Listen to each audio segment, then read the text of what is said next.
am calling to order the Budget and Finance Committee Human Resources Working Group. If you are new to these meetings, the purpose of the Human Resources Working Group has been to look at department vacancies. And in looking at department vacancies, we kind of drilled down on some of the departments that we saw had the largest amount of salary savings from those vacancies, and looking at how departments utilize those salary savings, because our goal really is to have transparency in how we spend the city's money. And in looking at the number of vacancies that departments hold versus how they're spending those salary savings, is that money better allocated to different uses, so that we're more transparent in how we're using our money.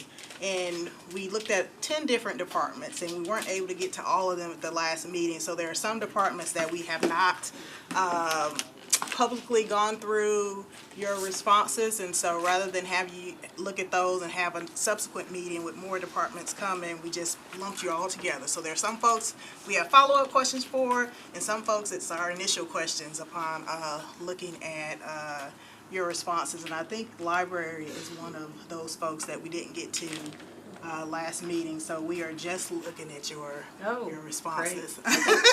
Very thorough. But if you could, we'll have you introduce yourself so you're not just sitting here. And what we've done during the last meeting was that we've just gone through the answers for each one, and you can actually, since you're here, walk us through the answers if you don't mind doing that. And you don't have to read verbatim, you can summarize, but I'll let you have the floor. My name is Susan Dry. I'm the Assistant Director for Administrative Services for Nashville Public Library. So HR falls under me. One of my many hats. So if you can start, because we were looking at fiscal year 23 and fiscal year 24 for the departments that we identified. If you can talk about like your number of vacancies and whether those are full or part-time, basically just going through these questions that we sent to you, but you don't have, again, you don't have to read it verbatim.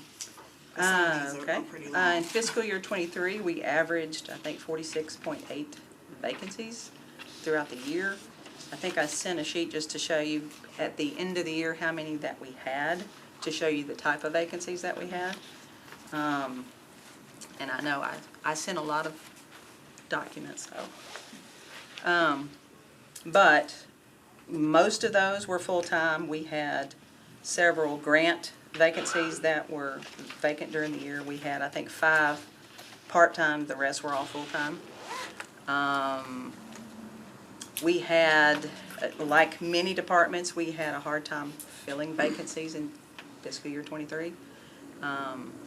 We tried to recruit. We had a lot of people that we posted several times.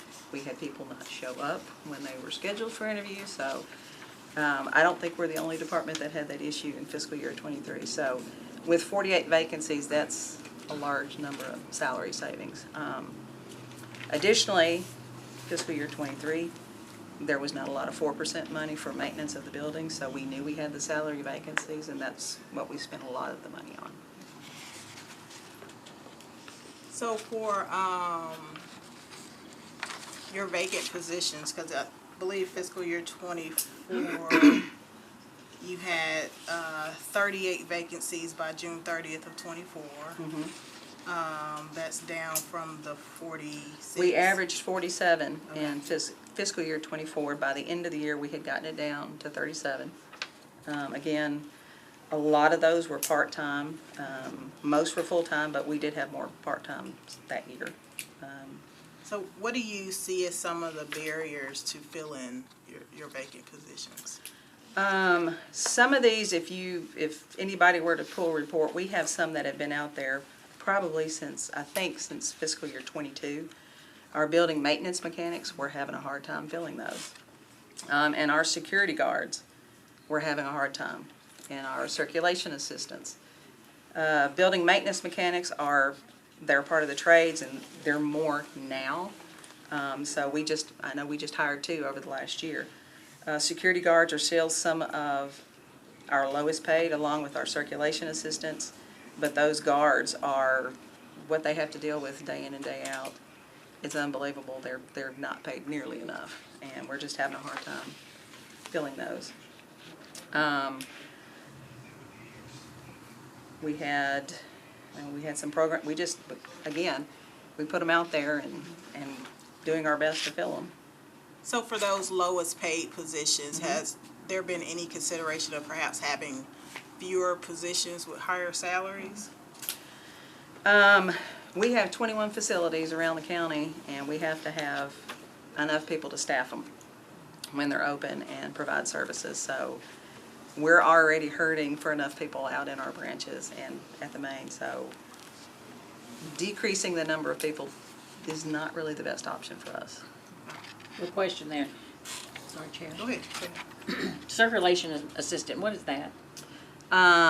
They're pulling the books. If you put a hold on a book, they pull the books, they put it on the shelves. They're helping people when they come up to the desk. Anything related to books and materials. Now back to the building maintenance people. Could that not be one person and that person rotate? The mechanical, I mean, just, yeah. They're basically our maintenance guys, and so we need our maintenance guys. We have 21 facilities that, of which we have to keep up 17. I mean, like she was saying, if you're having trouble filling them, if we paid one, could he not rotate?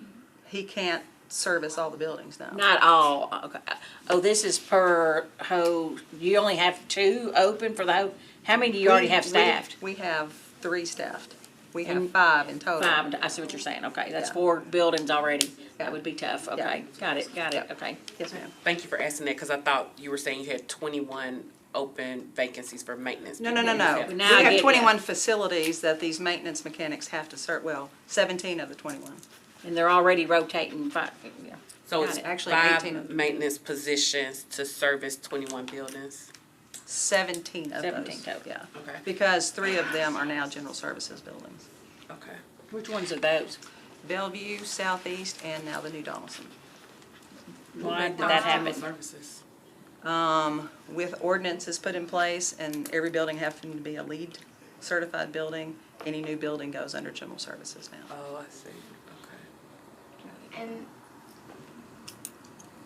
I guess, have any conversations been had as to whether older buildings should or shouldn't be under general services, and whether that would help with any? Well, that's what, I Well, we think, prefer to maintain our own. I mean, we would want the new ones too, but that's by ordinance, so. And Chair, can I just say one thing too?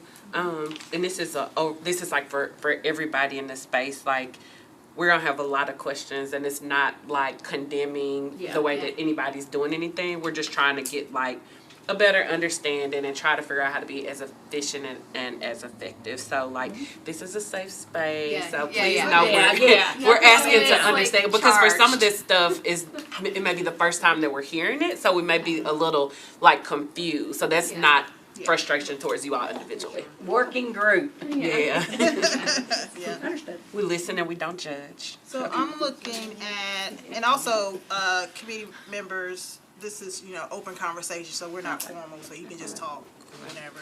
Just don't talk over each other. Just don't do it. Talk over Oh, I each thought, other. I'm just So I noticed, in looking at how you spent your salary savings, there is overspending on utilities. Is there something that caused that, where you're going over a budget on your utilities? It's just the cost of utilities going up year Okay. after year. Now, will you work that in your budget this coming year? No, ma'am. We haven't. probably not, because you could use your salary savings is the His- assumption, right? Put this out there, historically, we've been told, as long as we are not going over budget in total, and frankly, and I know we're not the only department that's done it, we've used salary savings for years to be able to operate. Yeah. Yeah, I think we've seen a lot of that. I think one of the things we're trying to figure out is, can we reallocate some of the excess positions to that operating so that for the public's benefit, that what we're spending tax dollars on is just a little clearer. Without Understood. decreasing You know, funding if we availability. could fill more of our positions, we absolutely would, because we need those people. Right now, for example, if our community branches, which is some of our smaller branches, they only have, or actually our neighborhood branches, only have 3, maybe 4 staff. Somebody calls out sick, family member calls out sick, if they're on FMLA, we have to scrounge around because they can't open the building. So, would we want those salaries put down into the operating? We need the people. Even though we've had these vacancies out here, we are actively recruiting, trying to fill them. We need the people in the branches as well, or the facilities as well. And if those positions were filled, then how would the utility overages, for example, be paid? That's when we would have to come back and ask for more money in our operating budget. Honestly, could we be fully staffed and operate? Probably not. So I think that's part of the factor when we are looking at the budget. Finance knows that there is a certain amount of vacancies that they're averaging, and I think that is balanced into what that overall budget is. We are budgeting on the fact that we have vacancies as opposed to And I moving think it. historically, that's what finance has done, is worked on the fact that we have vacancies, and most departments have them, and that's, again, as long as we're not going over budget in total, we're okay. And there have been years that it's been very lean, and we've come very close, but we've always been under budget, so. Do you think that the reason y'all have a hard, not you in particular, just overall, that the reason we're having a hard time filling positions is because the pay is too low? Compared to private sector nowadays, I would say yes. I've worked for Metro for many years. I love working for Metro. There's a lot of benefits for working to Metro. New people coming in don't see those benefits as perhaps people who have been here a while, and they're chasing the dollar. So it's harder to recruit for Metro, even though you may have a good benefit package, even though you may have, if you're here for 10 years, you may have a pension. Younger folks are still chasing the dollar, so. What is the circulation assistant? I think that was the name of it. What's their like starting salary? I think this last pay plan increase, they're up to 38,000. Don't quote me on that, but I think that's pretty close, either 38 or 39. And they're one of the lowest paid. Do they have bachelor's degrees or master's? No. No. And it actually may be 32, because I think they and custodians are very similar in pay scale. If But all anybody's the- from HR can tell me that. But all the librarians and the managers have to have a degree, They have to have a master's. master's. Yes. Okay, that's for me. What's a library page? Library page is really, they're pulling books or they're shelving books is really what the library page does. And those are all part-time, non-benefited positions. Doesn't require degree, doesn't, no. I just saw the pay, I thought, Yeah. Well, they ain't they're working much, are they? I hope not. They're part-time and they work no more than 19 and a half hours, Okay. so. Even at like 32,000 at 52 weeks, that's like 615 a week before any taxes or any deductions. I just don't think anybody. This is not a you thing. This is a city thing. Like nobody can afford to live off of 30,000 anymore. You could make that doing like Uber or Lyft or. So that's hard to be competitive. And this is just anecdotal, but I know a lot of our staff have second jobs. They do, so. I noticed in going back to looking at how you spent the salary savings, you mentioned saving the 4% funds. What do you mean by that?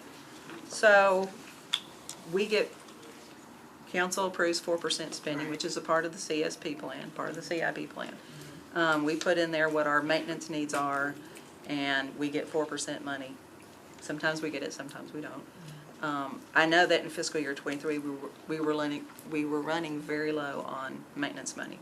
Last year, we got more. Thank you. But knowing that we had operating availability for some of these larger expenses, we went on ahead and paid it out of operating. 4% rolls forward, so we can use it the next year if we don't use it. Okay. General operating does not, so if we had the availability, we used it to save the 4% money. Gotcha.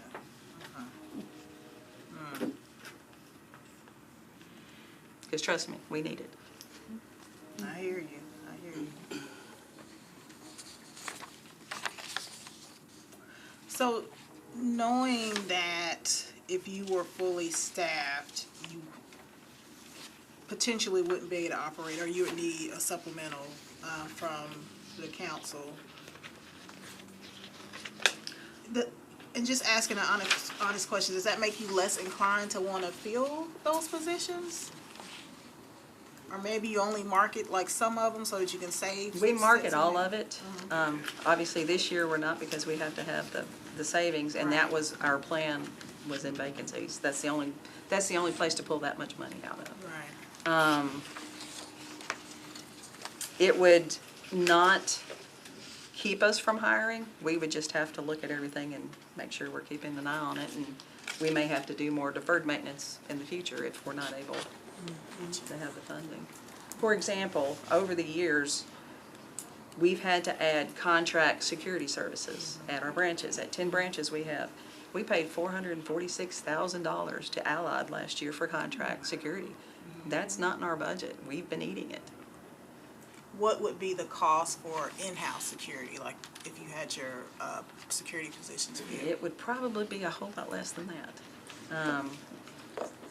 I think back in fiscal year '23, we did add security positions. It's not enough to furnish all the libraries. And we've had a hard time, like we've said, we've had a hard time staffing them. As they fill, we do rotate them out to the branches. But we have those security concerns, we have incidents happening, so we have contract security because we can't be everywhere. So I guess, and I feel like this is like always the discrepancy between like the theoretical council brain that's not on the ground doing this every day and the people that we acknowledge have the expertise because y'all are doing this every day. In our mind, or at least in my mind, it would make more sense to hire more security directly, increase their pay, so then you're not having to pay out $400,000 to contract. So what is the barrier to I guess addressing it that way? Well, if you would like for us to put it in the budget, we can. You know, we just like you guys, we have to and that wasn't a smart answer, I'm sorry. We're having to prioritize what our needs are, and directives from finance and from budget. Make sure your priorities in place. That would be a priority for us. We just didn't think we should put it in this year because we know it's a lean year. I guess like if y'all are still, so in my mind, let's say that it costs you an extra $400,000 to do it this way. But if you increase the pay on the positions and put a few more positions in, maybe that costs $200,000. So you're saving $200,000. I guess I don't understand what is the directive from like finance, or what is the directive that y'all are getting that would say don't do it that way? We were given the directive, put your priorities in there if you have budget modifications, but know that it could be a lean year. So we really had to prioritize what we thought were our most important at this point. So is that asking for more, would that be asking for more money? Maybe I'm not understanding. It would be. It would be asking for more positions, more headcount, and more. He's asking for more positions, okay. Yes, ma'am. Okay.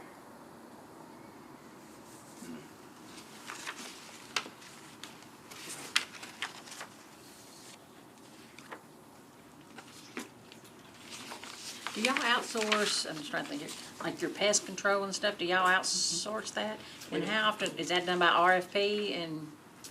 Metro currently has a contract for pest control, and we have monthly service at all of our facilities. And if we have issues, then we call them in for emergency, whatever bug we have. But Who is that with, do you know? off the top of my head, I don't remember. Do we send that out every year, or do you know how? No, it's a 5-year contract, and I think it started last fiscal year, so we've got roughly 4 more years. I think it's Middle Tennessee Pest Control.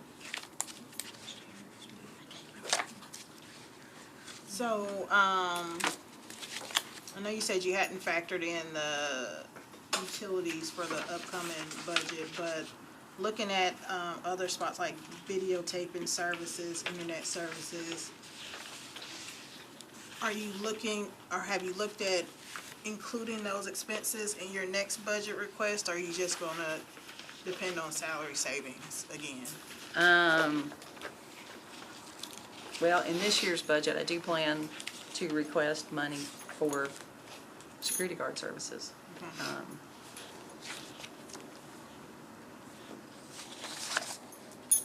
Other than that, as far as below the line, we've not asked for anything.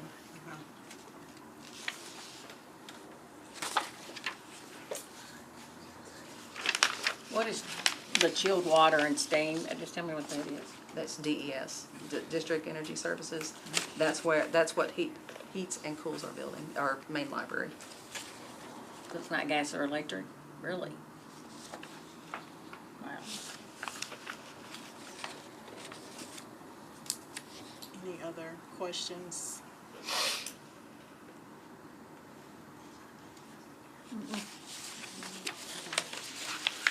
Do you think we'll have any follow-up questions, or can Susan leave if she wants to? Yeah, I think it's okay. I mean, I don't think we could email any follow-up questions. Yeah, sure. Thank you. Thank you. Thank you for what you Thank you, do. Dave. Libraries are super important, so thank you. I saw Gullisville listed on here a lot of times, so thank you. We're about to get some new flooring. So. Oh, good. Let's do, I'm just Like that little library guy. looking on the agenda, let's Oh, I do, should have asked the library question. No, it's okay. I'll ask What's later. your question? It's a library that's supposed to come to District 29. Are there any updates on that one? The library for District 29? I'm sorry, which district is that? It was gonna be near Smith Springs Road. We've got it in the CIB again. It depends on funding. Okay. We want it there. I know. We do too. Would Okay. it be by the community center? That's the land, they were looking at land across from the community center, but we don't have a parcel we have a parcel that we would like, but Metro does not own the parcel yet, so. It's in the CIB again, so. Thank you. thank you. Let's do NDOT next. Okay.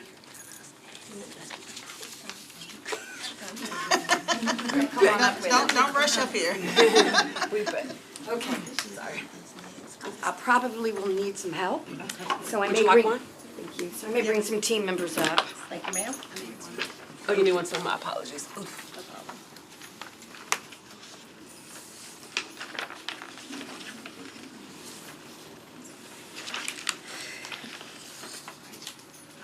Director Alacon, if you can just, for the record, introduce yourself. Yes, my name is Diana Alarcon. I'm the director of the Department of Transportation and Multimodal Infrastructure, otherwise, in an easier way to say it, NDOT.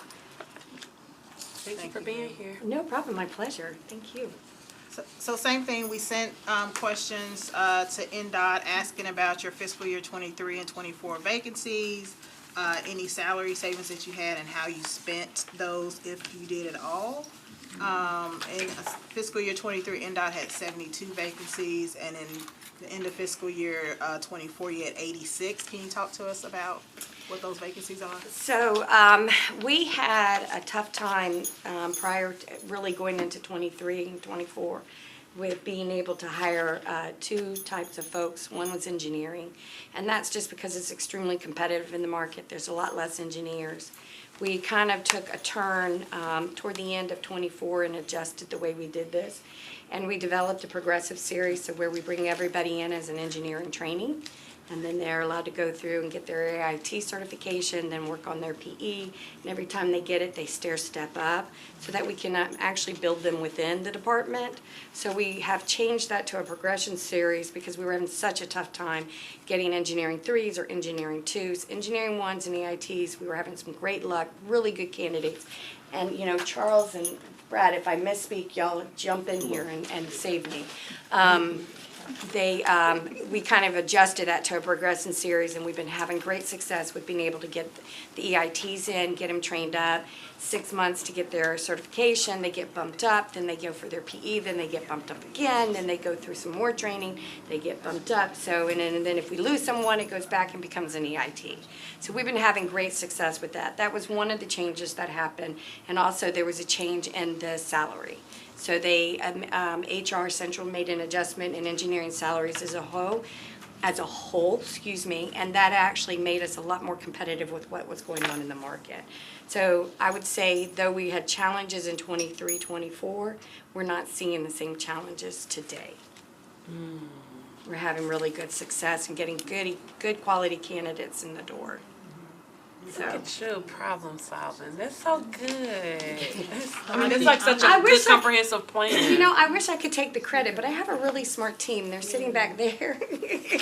But I got Brad, and I got Charles, and I got Kristen, so I can, and Hal's somewhere around here. So I wish I could take all the credit, but, you know, we just kind of dug in and said, what's the issue? And we can't compete with the market. Yeah. But what we can do is we can offer these young students a chance coming out of school and maybe not having the experience that a engineering firm would want, and offer them that opportunity, give them some education. So there's other resources and things that we can offer that would attract people and give them a reason to stay. So we've been really successful. They're staying. They're moving up the food chain. They're getting their PEs. They're really becoming well-trained and understanding our initiative and our goal as a multimodal city. So it's been really successful, and we've got some really talented people on the team. What's a PE? Is that a degree? Or? Yeah, it's a professional engineer. So when you come out of engineering school, you have to do so many years of training, have experience, and then you can actually sit and take the test. And so it just shows that you have the proper education, the training that you need, and it shows that you're certified. It allows you to actually sign and seal plans. So based on what your degree and your expertise is. Did I say that right? Yes. Okay, I'm rocking it. Do you know about where do I you, didn't go for my PE, I can tell y'all that. where do you stand now? Oh, go ahead, Brad. I will add, one of the things, we have been really aggressive with our internship program. Thank you. And Charles has done a really good job with that. We've actually been able to hire some that we brought in for summer internships, so that's been a good inflow opportunity for us too. Thank you. That's a really great point. We actually kicked off over 2 years ago an intern program where we were bringing in juniors from the schools that are around us, and even some away. We actually had a gentleman from, was it Carolina? Carolina. We've had one from California. California. So we've actually been bringing some of these folks in and giving them a chance to get real life experience over the summer. And those students are now coming back and actually applying for full-time positions with us. So it gives us kind of a pipeline as well. So we've been able to develop some really good relationships with TSU and a few of the other schools in the area. So it's been a very successful. We've actually grown that. The first year we did it, we did 2. Last year we did 4. So we'll continue to do that internship program every summer, try to bring some of those students, create those pipelines. So a lot of your positions are equipment operators. Yes, so it was another challenge. That's actually our frontline operators. And those are the folks that are out in the field. We call them essential workers. We were having a very tough time getting quality people in, especially, as you know, coming out of COVID. There was a lot of money that was given out through the government, and people stayed home. They didn't come in and apply. And unfortunately, the ones that did, we found were not really the best of fit for us. But I will say, last year, wouldn't you say, Charles, in the middle of last year, all of a sudden we started getting really quality people. Am I right? Yeah, there was an uptick, and I think the salary structure had a lot to do with it. I was going to get to that. You're jumping ahead of me. Go right ahead. No, I'm teasing. Go ahead. I think the salary structure of Metro had a lot to do with the increase in our equipment operators. And then we did something unique at NDOT as well. We have actually started kind of a second chance program where we've been working with a lot of different ministries around the city. We've been working with 413, we've been working with Goodwill. Project Return, and we have gotten a lot of quality candidates to our organization that we've given a second chance to. In fact, we had recently on News Channel 5 a story that was run for a gentleman who came out of Goodwill that we hired, and he has started kind of at the ground level and worked his way up to an equipment operator position and has been very successful. So we were certainly proud of the recognition that we got, and more importantly, proud of the employee and his He's skills. a fantastic guy. So, yeah, so we have been very, the team has really thought outside the box of where to go and where are some of those resources that maybe otherwise folks aren't tapping. But the change in the funding structure that we received through the budget process last year made a big difference. And I think people just were ready to go back to work, and that really helped. So we've been very successful. We've actually now only have how many vacancies? 27. 27 vacancies. So we've Wow. been really successful with getting quality people in the door, giving them training opportunities. We don't see the door turning.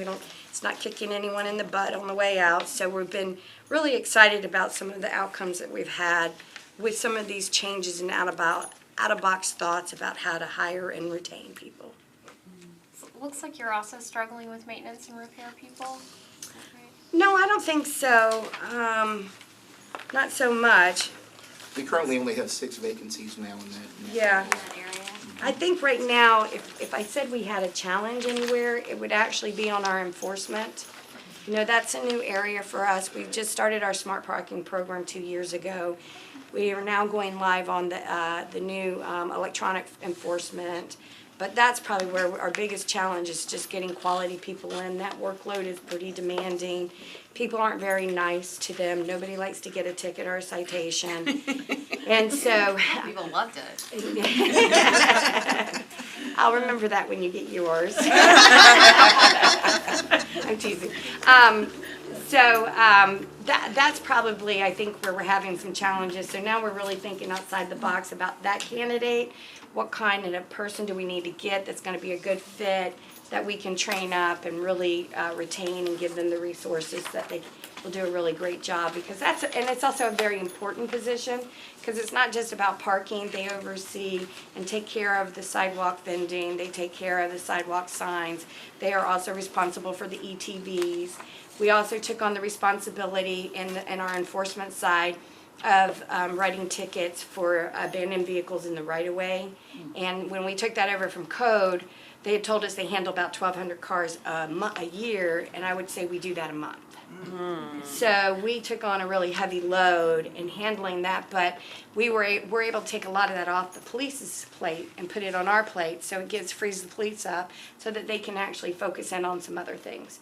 And so we're really working hard to find the right quality people in those jobs, but we have seen a little bit of a revolving door there. That's probably our biggest challenge, but not so much on the maintenance What's the side. salary for that? It's actually pays really well. We upped it because when we gave them the additional responsibility, so when we have them downtown or anywhere in the area where there's parking, we do not want them just doing the parking enforcement. There's the opportunity to do the ETV, the sidewalk vending, everything that goes. So we've cross-trained them. So when we did that, we actually significantly upped their salary. What'd we move them up to, Charles? It starts at $50,500. Yeah, so it's pretty reasonable in the market. It's just we're not having, it does take a certain type of individual that takes a tremendous pride in making sure people follow the law. Yeah. A rule follower, hall monitor, Yes, exactly. pride in the so order. it's finding that person, and that's a bit of a challenge, but we're plugging along, we stood back now and we're trying to figure out and step outside the box of what we can do and what would be a good target and candidate for that job. What is the equipment operator starting at now? That is, bear with me 1 moment. I have here at 46. If you have some folks, send them our way, please. Just thinking of some current council members that once they're done, they would love to do some enforcement. Send them my way. Send them my way, please. Send them my way. It'll be a pay raise. Double our salary. Did anybody else have position questions? Because my next question is not a position, and I don't want to jump if. Okay, so you only spent your salary funding on salaries for personnel. Did you know that you could spend your money on something else, or did you not have anything else to spend it on, or how did that happen? We do, but we have a lot of programs going on, and so we invested, I think, in 2023 and 2024. So I started in January of 2022. And so I came in the middle of the year, and so we really focused the year of 2022, 2023 on the year of delivery. And that was when we really looked at some of our programs and practices and figured out what we could do to make sure we could deliver them out the door. So I would say that that's probably where our focus really was. And then in 23, 24, it was really still about that delivery and getting and making that happen. Because we had so many new people that we were adding as well. And it takes a while to get them. And we did have some challenges. And that's why we stepped back and said, we got to kind of rethink this and to get them in the door. So 22 to 23, or I really want to say 23 to 24, 22 to 23, really focused on policies and procedures, which really were not something we had because we were a brand new department. We had quite a few, but we needed more. And then 23 to 24, we really focused on getting those projects out the door. So it was really about cleaning out our capital spending plan because we had a lot of dollars sitting that were left over from prior years, many years. So we really focused on that. And we focused in on delivery of maintenance, so really delivering on cleaning, litter, that kind of stuff.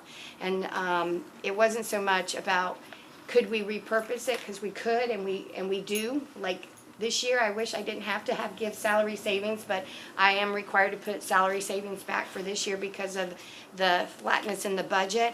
And I'm like, this is the one year I can actually spend all the salaries because now we got the people and we're ready to go spend the money, and we can't. And so we knew it, but really we had our hands full. So realistically, knowing that that was going to roll back into the general fund and just to continue to stay on pace, make the argument as to why we still wanted the people for the following year, to me was a better argument than trying to justify why I didn't repurpose the money. And a lot of it just had to do is we still had some limited resources. We were changing the programs and the practices, and we had to get the training done, and that's where we put our time and energy and on delivering on the programs we had already committed to the community. So thank you for that. I want to be really careful with how I preface the next question, because my intent is I want to be really clear on my intent. My intent is not to pit one department against another. But for example, library just said like, hey, we utilities went up, so we needed more money to pay for utilities. Your utilities would have also gone up. So is it that your budget already had enough money for utilities? Is it because you were a new department, maybe more money was already added in? So we may have, and Kristen, I'm going to let you jump in and help me here a little bit with this. I can't remember if we had enough money in the budget for utilities, and if we did move some money over to cover our utilities. Our utility bill is constantly increasing. It is going up and down. I'm going to let you speak in just a minute, but I just want to explain a little bit. When we get a request for a new light to be added in the city, and we go out and we ask NES to put in a light that may be like in an alley or on a street corner where there isn't current lighting, we have a deal with NES where they will install it, hook it in, and then that bill for that lighting actually ends up coming in charge to our department. So we put money in our budget to cover that and an anticipated growth of that, because we do see that grow every single year. So there is a little bit of extra funding in there for that type of growth, but I can't remember exactly if we did have to move money over to cover our utilities or not.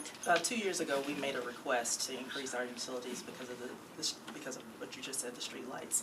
2 years prior to that, we were over budget in our utilities, and talking to NES and about the increases that TVA was going to impose, we were successfully able to request an increase to our budget for utilities. I have a darn good finance assistant director, I just want you to know. Thank you. And utilities was like just an example. So like pest maintenance, like pest control, like all of the things. So I'm having a hard time wrapping my mind around like one department is, and again, this is not an intent to pit the departments. I'm just trying to like understand, because like we've heard from some departments that have kind of alluded to, I didn't know we could spend salary savings on other things, and then other departments are saying like, oh, we're told to spend salary savings. So I'm just trying to wrap my mind around like what is like the standard procedure protocol. So if you came up short on something and y'all aren't using salary savings, like where would you pull the money from? Or do you just not come up short because you're budgeting in a different way, or what? Well, I will say we're very responsible in budgeting for what we know we need. The team is very aware of the cost of doing stuff. They're very tuned in on needs and stuff. So we will put in that budget request, and we will actually prioritize them based on what we need. I think, again, we've been very successful because we are a new department with getting budget mods approved and added to the budget, as well as new people, because we were a new department. Last year was the first year, or the year we're currently in is the first year that really we didn't have a chance to get any increases in our budget, other than we got more enforcement people. And that's because our enforcement requirements keep growing. And we would use, I would say, if we had to, I would not be uncomfortable spending our salary savings to cover us. And like I said, this year, they actually had me cut some of my salary savings to offset some of that cut that we all took it throughout the city to make up for other things because of the revenue being flat. And this is the one year I think we're going to be really challenged with having no salary savings, and thankful that our budget is actually in line and we're staying within the scope of our budget. Any other questions? Do y'all have any questions? Just want to say also, great job on the snow day. Thank you. I know that, it was phenomenal. I just want y'all to, it was great. I had so many emails saying that was the best that had ever happened. I just want y'all to know, you know, we get a lot of negatives, so when we get positive on something, it has to really be positive. Yeah. And I'm just telling you. We will share with Philip. He walked in so excited the day after all of that passed through, and he's like, "We nailed it." And then he's They like, did. and then he's like, then we got a call from a reporter about pulling up 3 of the speed humps. And I'm like, you didn't nail it. You got, but again, you know, we're hiring equipment operators. It requires training. We also have new equipment. So, you know, we are so grateful for General Service to get those new plows in, because they made a huge difference. It allowed us to expand our fleet, which allowed us to expand our routes. It allowed us to go to a secondary route, and then we actually went through primary, secondary, and went to the alternative routes. So we were really able to cover a lot of the county. And so I appreciate very much the kudos on that. I will share it with the team, because they really hunkered down and did a great job. And they're very, I will tell you, Philip Jones and his team are very passionate about what they do. They're passionate about out there digging ditches. They're passionate about snow. They're passionate about litter. They're passionate. They just are really a phenomenal team, and that is really necessary, and we're continuing to build it. And I think, you know, the type of individuals we're getting in there, the second chance, it just continues to build this really great, you know, momentum of passion about being great public servants for our And community. I think the city's getting cleaner as a whole too. At least my area is, you know, I think Well, y'all very thank you. receptive. I mean, I think it is. I think it is too. It's amazing what we're able to do. And so I will, sometimes we have, really have some great contracts, but one of the things that we have been testing, and will be providing in our next budget process, is we've been taking and testing and doing some of the jobs that we actually hire a consultant to do, and doing it in-house and doing a case study to see which is better, quicker, faster. And we're finding we can do it cheaper, better, and faster. With all those smart people, you should be I able to. know, I'm telling you, they make me look really good. I'm grateful. Good team. I Yeah. would echo the snow. I mean, I don't know about y'all, but multiple times a week, people are still stopping me to be like, Yeah. such a good job during the snow. And I was like, not me, but thank you. Like, Yeah, I don't know who came up with putting like the streets, like what was gonna happen first, second, third. Yeah. Because I kept sharing that and, you know, sent that out, and that was a master. So actually, this year, Philip went and got, he came in and gave, I want to buy this software package and I want to test it. And then I said, okay, fine. So putting all the data in, it will actually run a program and make recommendations based on Wow. past practices, history of snowfall, all of the stuff, the condition of the roads. It includes the OCI of the roads, everything, and then gives a recommendation about priming, doing priming and everything, clearance and that. And so it kind of gave us a really cool outline and consideration. We have some commitments out there to TDOT, so we wanted to make sure, it allows you to include that in there. So, and it sort of gives you recommendations, and it includes in there emergency routes to the hospital, to our organizations we know we need to keep open, such as the homeless shelters and stuff like that. So it takes all of that into consideration. We just keep plugging Wow. in, and it'll make those recommendations based on all that And information. that's So- something new that we just got? yeah, we bought it last year and used it to run these routes, and then when the fact that we just ended up, and the fact that we ended up so successful is just really shows that there is a way out there that you can continue to improve things. And so I have to give Philip that kudos. He picked it up at a trade show that he went to, Oh, and he's wow. like, "We got to try this, Diana. We got to try it." And I'm like, "Okay, do you have money in your budget?" And, and so We're all gonna that's love what I would them. use salary savings for. Well, thank you, Director. No problem. Brown. Thank you. to you and your Appreciate team. it. Thank Thank y'all. you. You. All right, folks, next. Well, it's good to know, though, that they spent their money on something that enhanced, something that was beneficial to the whole Okay, county. I'm glad you did. Health, And while we're transitioning, you need one too, Chair? yes, please. While we're transitioning, I just looked up the library budget versus NDOT's budget, and it's a significant budget difference. So, I didn't want it to look as though they're not doing something properly, but it's a big budget difference. I was gonna ask, I would assume that NDOT, because the streetlights has a significant utility budget, that maybe the library does not. And I just think they're like overall, Yeah. just their overall budget is a big difference. Well, they probably can move things around more than the library can, I would think. Is that what you're 'Cause they saying? have- Is yeah, that 'cause what- they is have that more what you're money saying? to be Yeah, 'cause able they got to- money. Yeah, they have more money to do stuff with, so. All right, next up is our Department of Health. Can you introduce yourself? Sure. My name is Jim Diamond. I'm the Director of Finance Administration. All right, Mr. Diamond, same thing, we're gonna go through the questions that we submitted and the responses that the department gave. And we don't have to read this verbatim, so we'll just talk.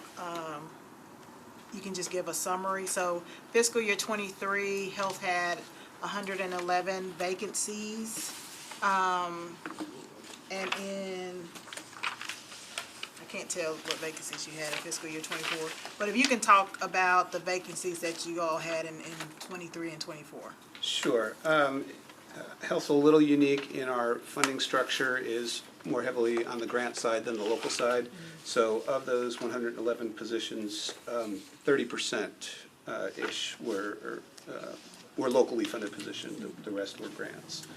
A lot of our vacancies on the local side are animal control, and some of our animal control positions are difficult to fill. It's extremely hard work. It's more of a calling to people who work at animal control than a position you have to be called to that, because it's tough work. It's nonstop, and I heard you talking about snow with Director Alarcon. Our animal control people work when it snows and if Metro's closed. They're open. They're maybe not open to the public, but they're servicing their animals. They're on call for emergencies. Another issue we have with animal control is we do promote from within. So even though a position gets filled, another one becomes vacant immediately. So it's a tough job. There's a lot of compassion fatigue. We have increased the salaries at MAC since 2003, so that's helped out quite a bit. With our grants, some of our grant positions are tough to fill. In local land grant, we do have nurse positions, so in Nashville, the competition for nurses is fierce.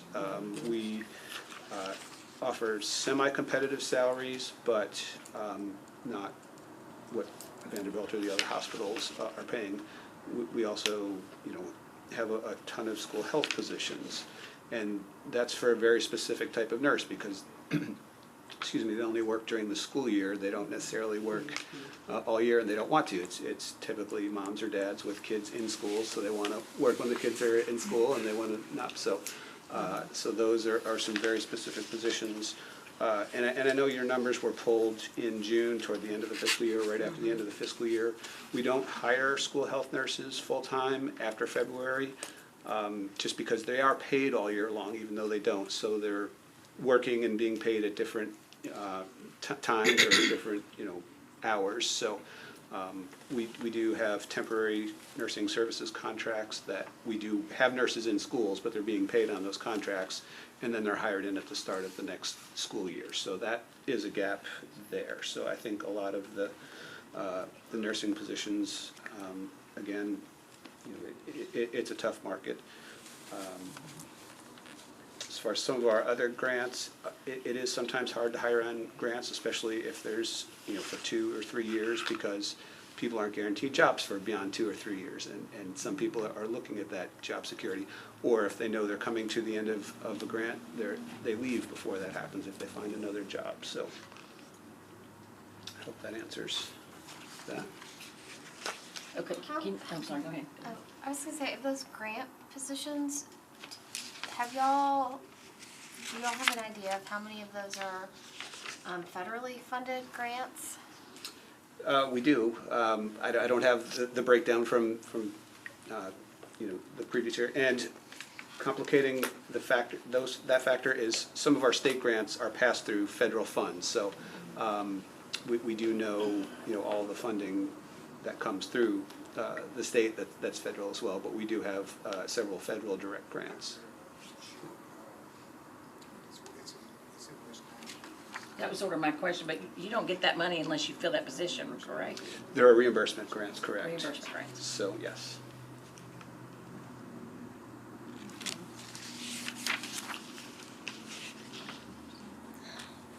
Where do we take our inmates when they need help? Medical? Your medical? Sure. We have a contracted provider who provides healthcare in the facilities.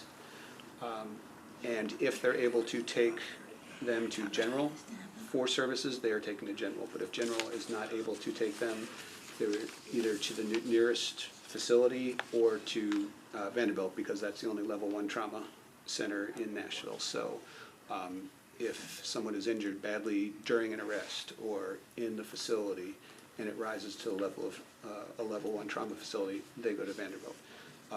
They don't have insurance or Medicare or anything while they're incarcerated, so all of that falls to the health department to pay for those services.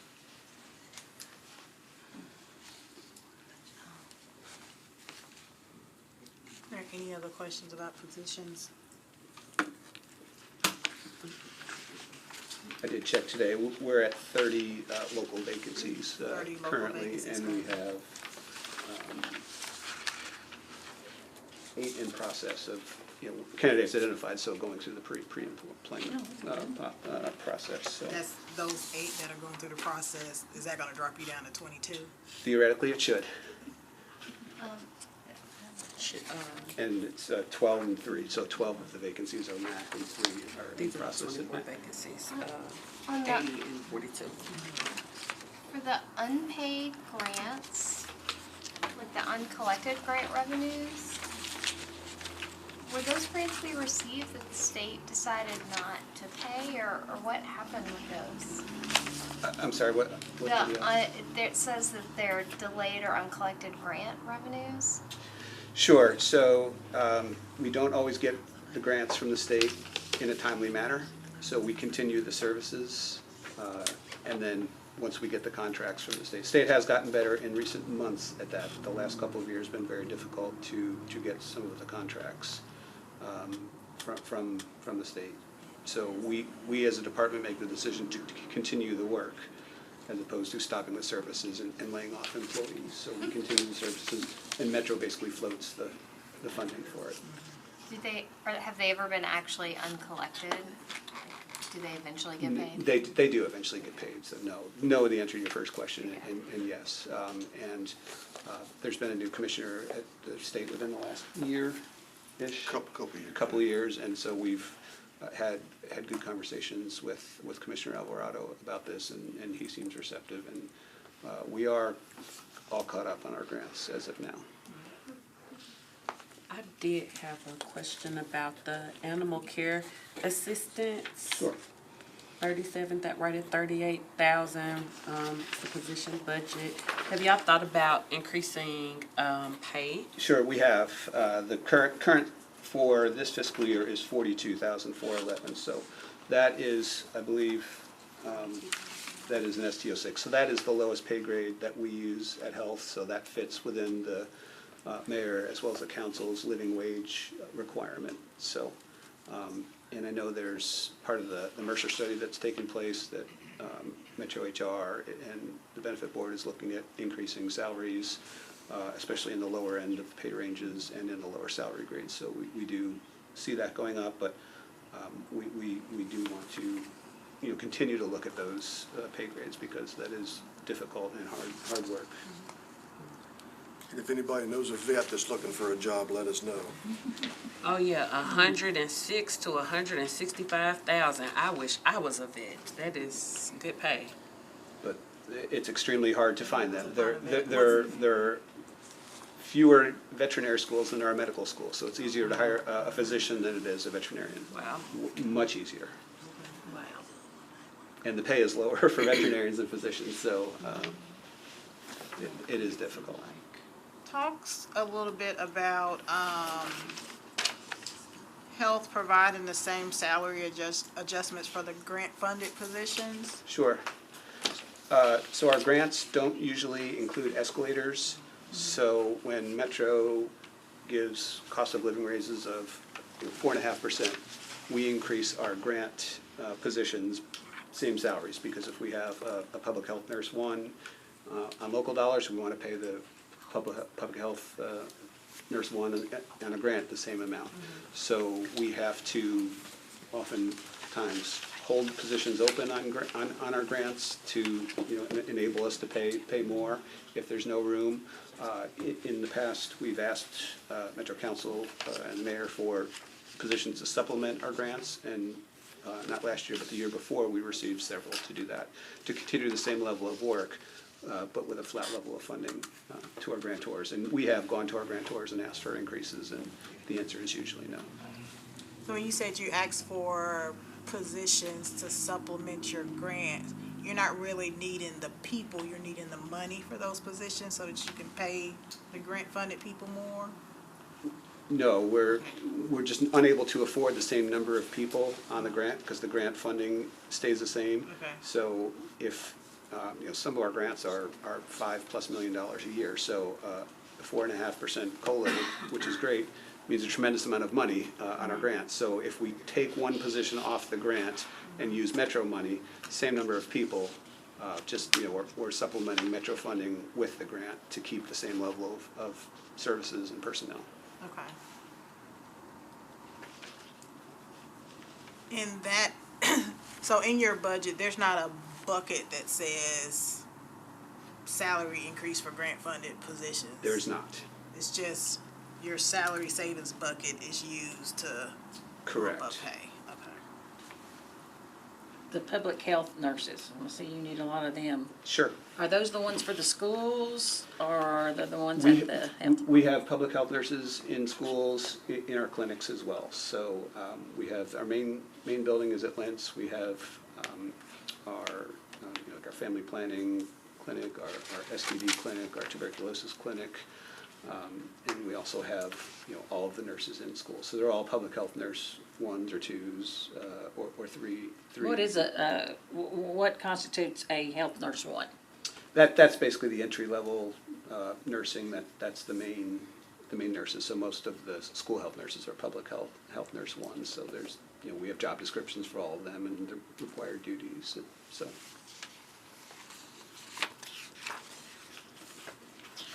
And for the correctional health, is that just for our county jail, or does that include state folks too?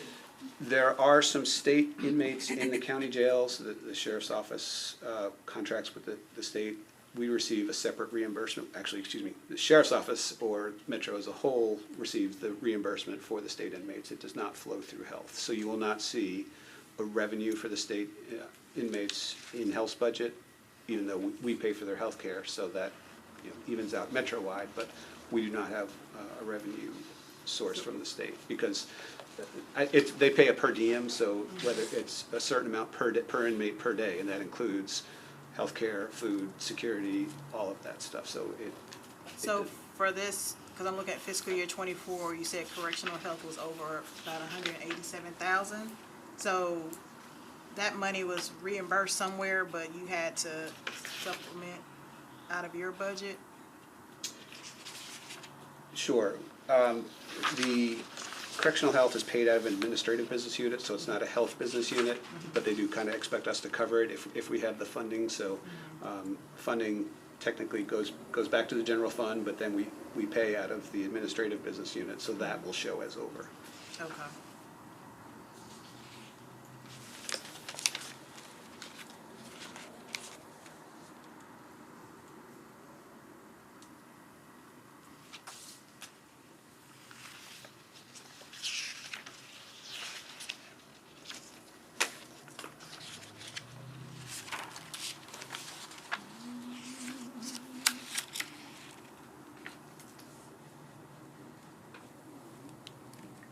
Any other questions?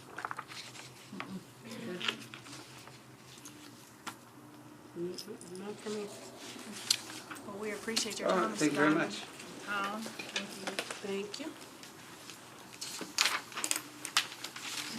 All right, we are going to transition to fire. The next one up.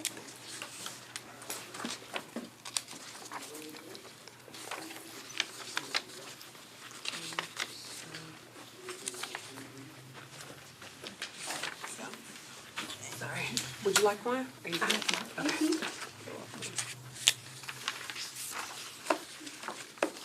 Also, we have parking passes if anybody needs one. I'm sure that y'all are good, but thank you. All right, if you could introduce yourself for the record. Okay, I'm Leanne Burchell. I'm the Finance Director for the Nashville Fire Department. Thank you for being here, Ms. Burchell. Same song and dance. We'll go through fire's responses to the questions that were asked. So looking at fiscal year '23 and '24, looking at your vacancies first. In fiscal year '23, fire had 71 vacancies. And in fiscal year '24, 47 vacancies. If you can talk some about that. Okay, in fiscal year '23 and '24, attrition was the driving factor behind our vacancies. In fiscal year '23, the fire department lost 93 employees throughout the year, through retirements, resignations, and so on. In fiscal year '24, the department lost 83. So those positions, you'll see that we mentioned they were boots on the street: firefighters, EMTs, paramedics, engineers, inspectors, and so on. As other departments have mentioned, coming out of COVID, it was a challenge getting qualified candidates to apply, complete the training, and stay with the department. We're having better results now, getting sufficient applicants for many of the classes, not all, but many. But we also have, with our population of employees, we have a large number of people eligible to retire still. So that's a battle that we're constantly fighting. It takes a long time to onboard and complete the training for the firefighters from the time a name is selected, and we begin sending out offer letters, do all background checks, medical and all that, and then they go through training. It can take close to a year to get them out on the street where they're now actually able to function on their own in one of the companies.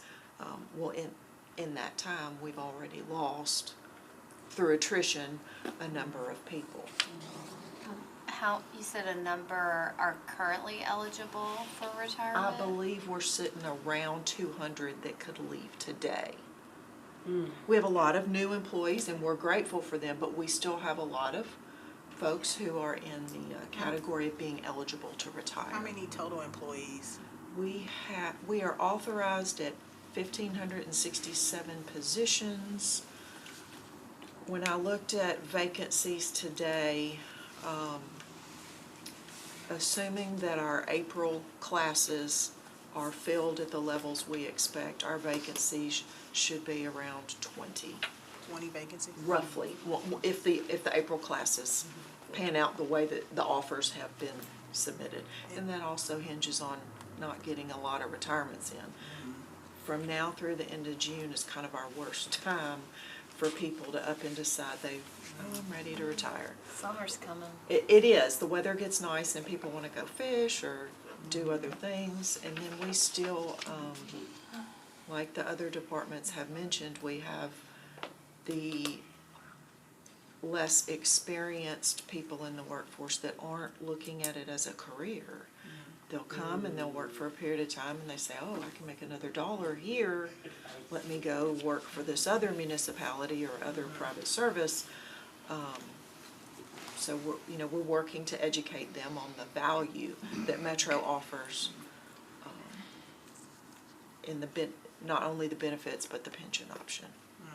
That's the mental aspect of it too. Yeah, the folks that are in the field on the ambulances and the fire trucks, the things they see, it is very draining.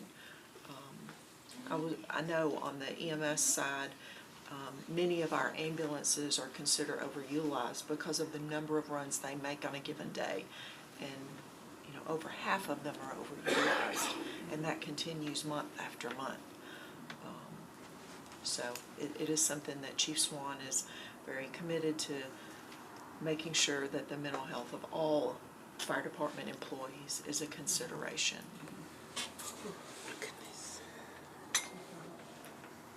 And even if every single position was filled, would they still be overutilized?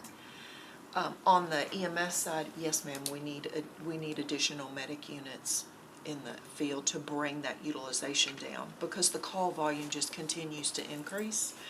And You haven't added a fire department, which means you have not added the full new staff. Does that make sense? we currently have 35 medic units that are in service at all times.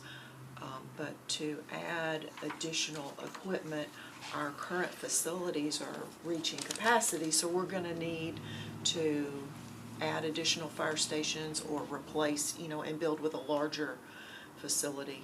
And we work closely with General Services on that to ensure that our capital plans are up to date, and there are lots of additional stations requested.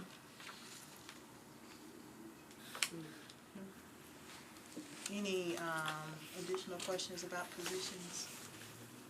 This starting salary of for 23, 45,000, and then 24, 54,000. Is that for a fire recruit? Yes, ma'am.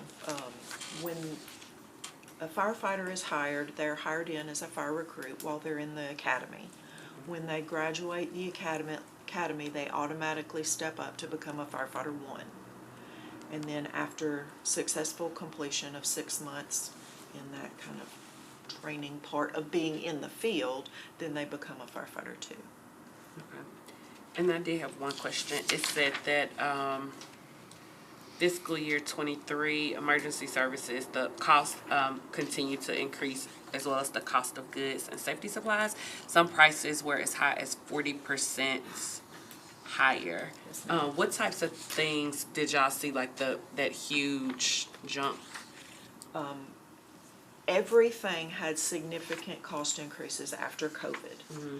The worst of it has been in medical supplies and apparatus, which that's not an operating expense per se. For example, on the medical side, the cardiac monitors, they connect to people when they're having a heart incident. Those went from being $29,000 to $41,000. And that the drugs have increased. Just basic bandages, nasal cannulas to deliver oxygen, everything has skyrocketed. Do we primarily buy, and I don't know if you know the answer to this question, but are we primarily like buying equipment from entities that are here in America? I'm thinking about like potential tariffs and how that may impact.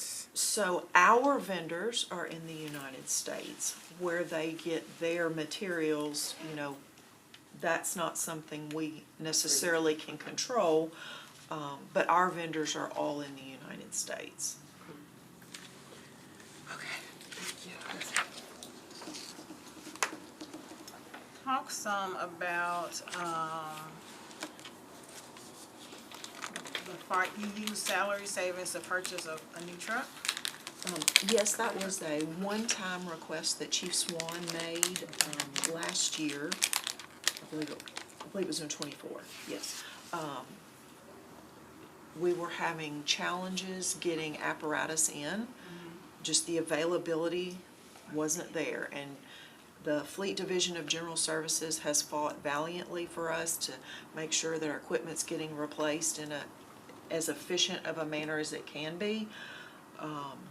We had salary savings and identified some vehicles out there that were close to being available, and the finance department agreed, along with General Services, to allow us to use operating funds for that as a one-time. That's not something we do. I've been here. So for fiscal year '23, you had a little under 10 million in salary savings. For '24 was 11. And I know you're actively recruiting, and you're Yes, ma'am. gonna be at about 20 vacancies, so, and I know folks leave throughout the year, so do you anticipate like the same level of savings? And I ask that because you're spending it on medical supplies, safety supplies. If you got half of, you know, say you only have 5 million in salary savings, does that mean you're not gonna have enough money to buy these other things that you need? So we always ask for additional funding for medical and safety supplies due to the increased cost and the increase in call volume every year. We've been very fortunate to get 4% every year. It just isn't enough. And we're always going to provide those emergency services to the citizens and the visitors of Nashville. If we get into a situation where we're not gonna be able to pay for something, we would be closely communicating with finance and the administration. We would never deny services to anyone for that.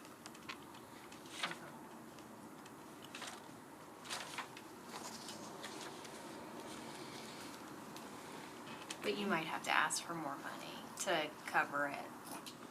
In the current year, Like, or, I guess, I think I just wanna understand, like, of course you would never deny sure. that, right? But like, would there be enough money, or would you have to come back to council, just like say library would, to get? We would have to, if we couldn't make it work with the 4% and the existing savings, we would have to come back. We're not expecting that as of right now for the current year. But to give you kind of a frame of reference of how much we have to spend on medical and safety supplies throughout the year, in fiscal year '23, we spent roughly $13 million on medical safety supplies and contracted maintenance.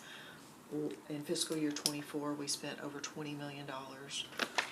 This year, we've spent, I believe it was right around $6 million through December. So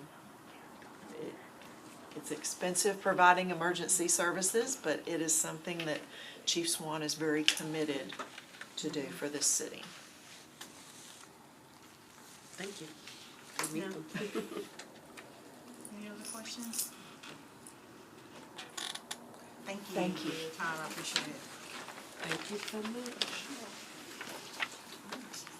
All right, next up, we have, let's do general services before parks.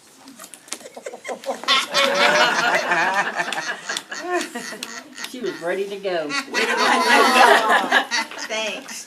Well, as the Director of General Services, I can say a few things. And then I'm going to call my team and my experts up.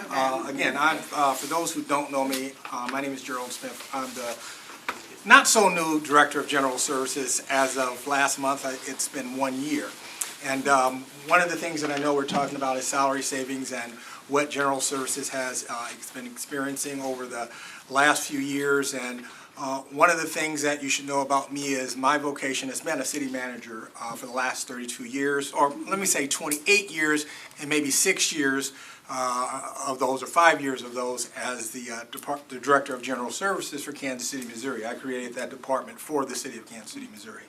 And as such, I went back into the city management ranks, and then all of a sudden, some mayor called me and asked me to join Metro Nashville, and here I stand.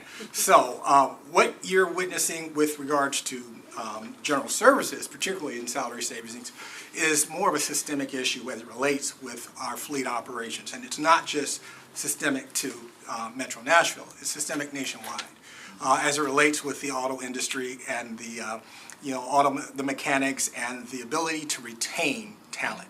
Because what happens, we end up hiring, training, and they fly away. And then we're going back into that cycle over and over again. So I'm going to bring my my team here, and I'm going to let, go ahead, Stacy kind of. Yeah, put Stacy in the hot seat. Stacy gets in the hot seat.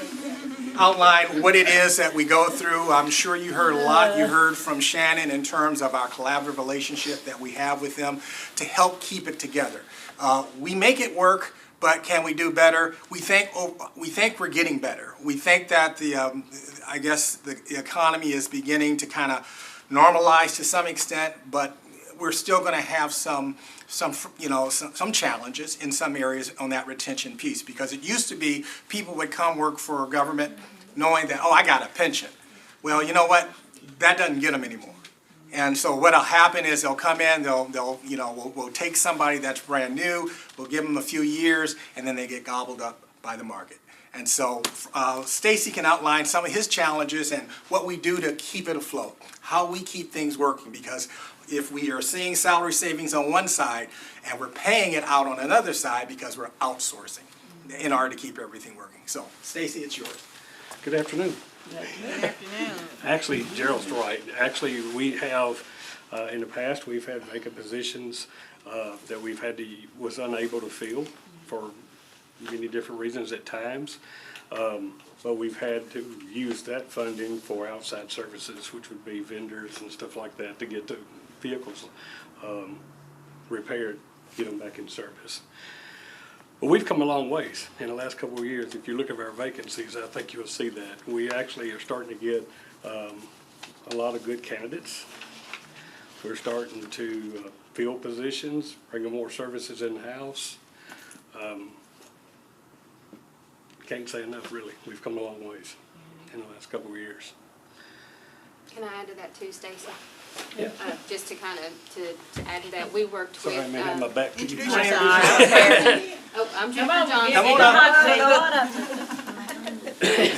I'll sit back behind you. Okay.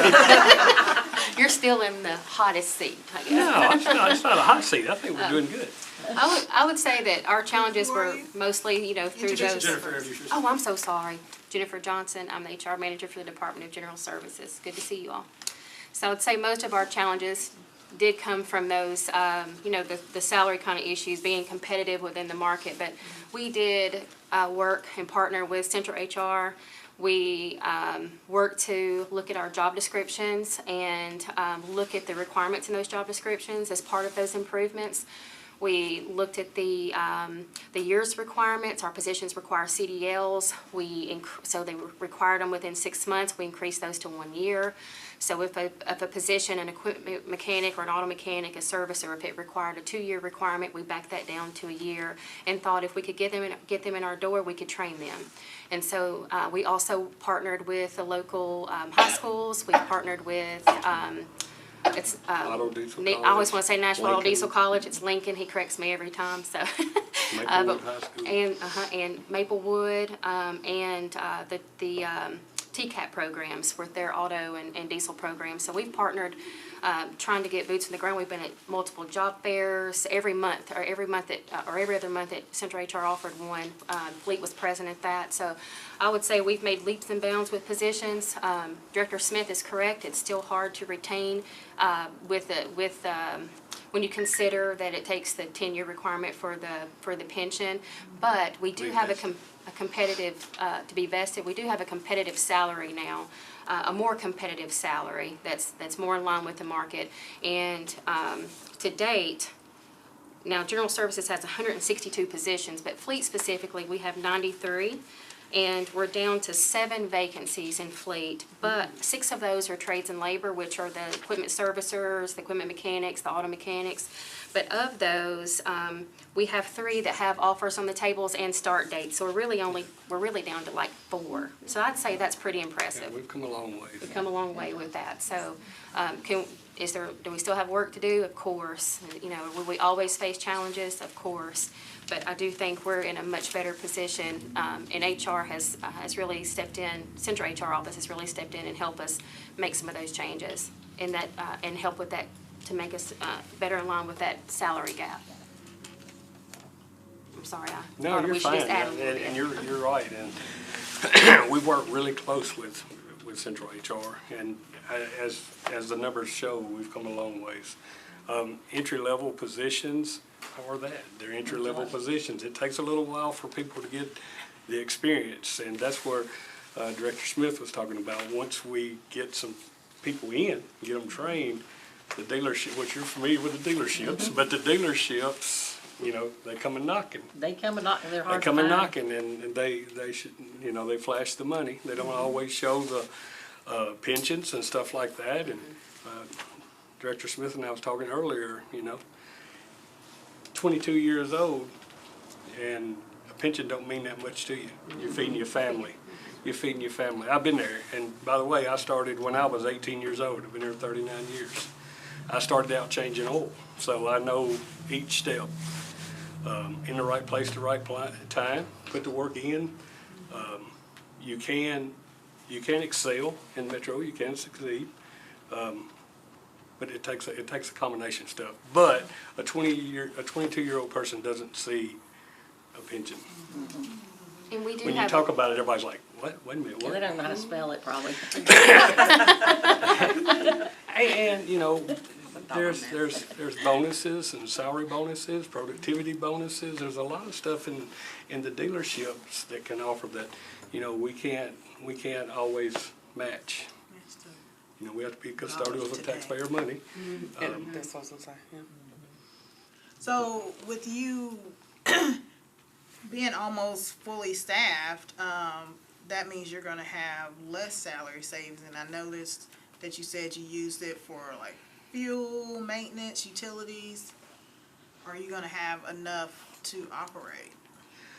We think by bringing some of the services in-house, it will be cheaper. It'll be less expensive. And definitely we can provide more attention to Metro vehicles and not, you know, being in line behind other people. At least we'll be in line behind ourselves. But we will still have to use contract services for certain things. I mean, you don't want to do a lot of big repair jobs in-house, because if you make a mistake or there's an accident or something in a dealership, the dealership has to eat that. In our shop, taxpayers have to eat it, and our budget has to eat it. So if you're replacing an engine in a fire engine and it's $60,000 to replace the engine, it just really doesn't make sense for us to take on that responsibility. I think we need to focus on quick turn services, maintenance, small repairs, tires, brakes, stuff like that. That's where my focus is now, is trying to provide quicker services and get some people trained, but also focus in on where our immediate needs are. But I'm open to suggestions. I mean, we can always, over my years, I think people that know me know I'll pivot in a minute. If we need to take a, you know, we need to pivot and go a different direction, we can do that. But it doesn't make sense for us to be doing large repairs. Sounds like that effectively works as a form of insurance. It is, it's accountability of it. We buy extended warranties on vehicles because now that the labor rates are higher in the dealerships, You know, extended warranties are good. As long as you got a good maintenance program, your extended warranties, you can use them. And we do that all we can. Just for example, like when I sold out in 19, my diesel mechanic was at $57 an hour, and my labor rate was like $140. Well, now he's at almost $70 an hour, and the labor rate has gone up to $235 an hour. Is that not crazy?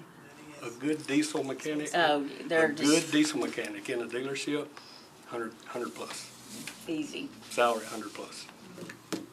By the time you look at bonuses and, you know, that kind of stuff. But our equipment But- mechanic is but- at 57, 373, 59. Yeah, but They I'm handle talking, our I'm talking the diesels. top of the line techs. Yeah. I'm talking about the go-to tech, the master tech, the go-to master tech, tech. yeah. The drivability person. But 57's still a little low. I mean, it's competitive. It's but getting there. It's better than we've been. But it's the bottom of the scale right now that you're seeing at the car dealerships, just so everybody knows. It That is. is the bottom of the scale. And the cars are becoming so more difficult to work on. It's almost like you have to be an electrical engineer instead of mechanic now. They're a rolling computer. Yeah, it's just crazy. And I would add, it doesn't help that we hold our equipment beyond its life cycle. That's true, that's true. This- And, yeah. you know, capital spending plan this year helps us out tremendously. Best it's ever been in my career here. But we're still behind in 4% funding. I think somewhere around 800 vehicles we're behind in replacing. And of course, you know, that just adds to the budget, that adds to the expense. Every so many years, basically, you rebuild a vehicle. You know, 5 or 6 years, pretty well, you either gotta replace it, or you gotta pour some money into it. Well, what happens, I'm sorry, is that, unfortunately, if you don't mind me saying, you know, since I know cars, you know, the one thing that hurts the value of a car is miles.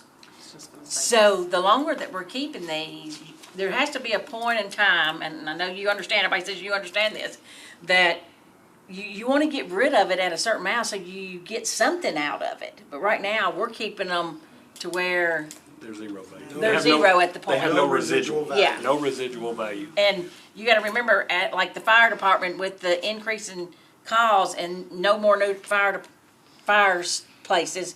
So you gotta remember, 2 of Nashville's stations are in the top 10 most calls in the United States. Okay? So you gotta think, I'm just gonna use engine 19 as an example, because I think they're number 1, you know, number 1 or 2 on the scale. So what used to take 6 years to put 50,000 miles, it's taken 3 years to put 50,000 miles. And this is one of the things that I really tried to I have really been working on and being conscious of. You're pulling out a million, well now as a fire engine, Gullsville just ordered one, $1 million fire engine is now almost $2.4 million, okay? But every time they get a call, and some of them are not, you know, are not real medical calls, but we're taking a multi-million-dollar equipment out of that bay to go on a call. Oh, I stumped my toe. Oh, I hurt my belly's hurting, and it's causing wear and tear on $1 million piece of equipment. That's why we've been pushing for the squad trucks and stuff. You know, because you're not putting all these miles on $1 million equipment. And if I could add to that, is idle hours. A lot of these events and stuff that these first responders are working, the engine hours, are, you know, the idle hours. That's wear and tear as well. Every hour of idling's 30, 40 miles. So you said you're behind 800 vehicles and replacing. 4%. Do you have a ballpark dollar amount of what that is?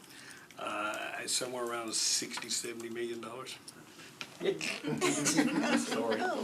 Well, that's including, okay. That's light equipment now. The heavy equipment, I was gonna say, is that including the fire that's engines not, and that's stuff? including. What that's all is every that including? 1500 series. And below? Not 1500 series, 5500 series down. Okay, So 5,500. that's small parks, that's small parks Well, like that would be like a record service, Okay. 5,500. Please. Some of them are record That's service.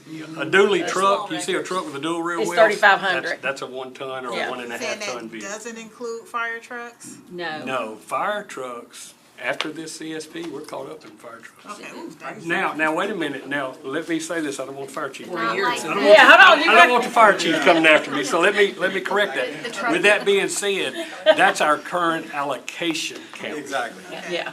So that doesn't count growth. Okay. That's just what our approved budget allocation is. So that's a big difference. And your ambulances are probably 5 years, 6 year, we're running up the miles on those in 3 years, 2-3 years. They're overutilized tremendously, out of this world, ambulance calls. So question, when you get to the end of life for, whether that's a car, or fire truck, or ambulance, what are you doing with those vehicles? They go through the e-bid process. They're surplus, the replacements put in that allocation spot, and that vehicle's pulled out and goes through e-bid, and it's sold as a residual value. So, and that's the same whether it's like a car or a fire truck? Anything. Okay. And then are there ever any instances where, I know some departments have vehicles assigned to them, like if I'm driving down the street, I may see water or, whatever, somebody, and it's a Metro seal on it. Are there ever any instances where there are departments that are having vehicles in which the miles are so low that it would maybe be beneficial to lease the car versus buying the car? We call that underutilization. That's 6,000 miles a year on a small vehicle. I think it's 4,000 miles a year. I can get you that information for heavy equipment. But yes, there is some. Not as many as it used to be, but yes, there is some. And we send out, we call them monthly report cards to the departments. We show underutilization, we show accidents, we show funding spent. It shows a lot of that information. So if a vehicle's underutilized, do y'all lease any vehicles now, or is everything bought? Everything in fleet is purchased. Okay. There is some Metro vehicles leased, and that's through Codes Administration. They're not part of the consolidated fleet any longer.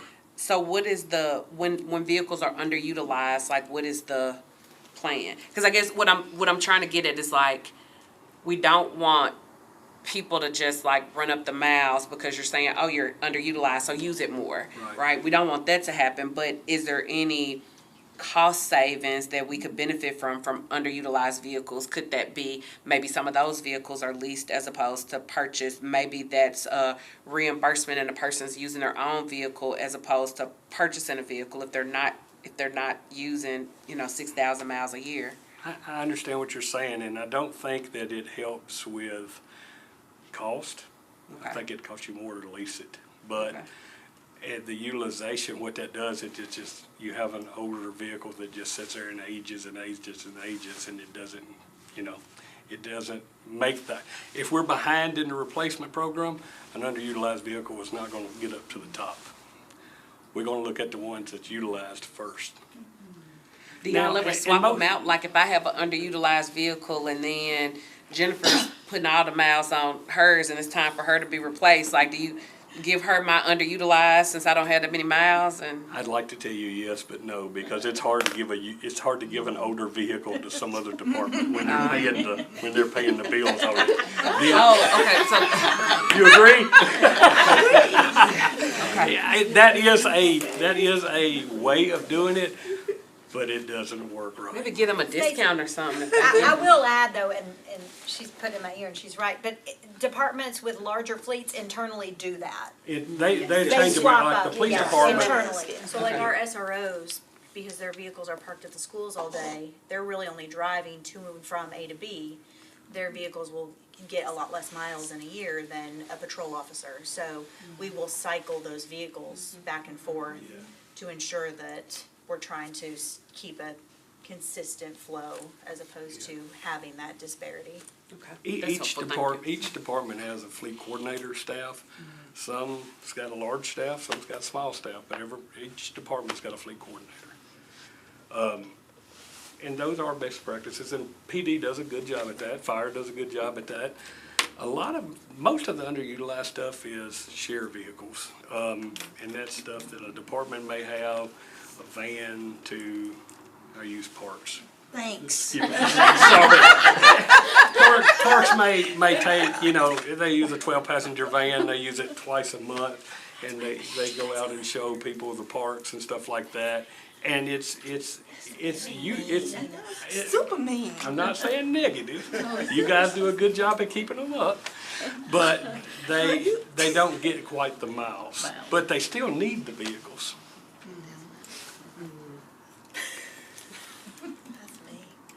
I'll make it. I need three more questions for general services?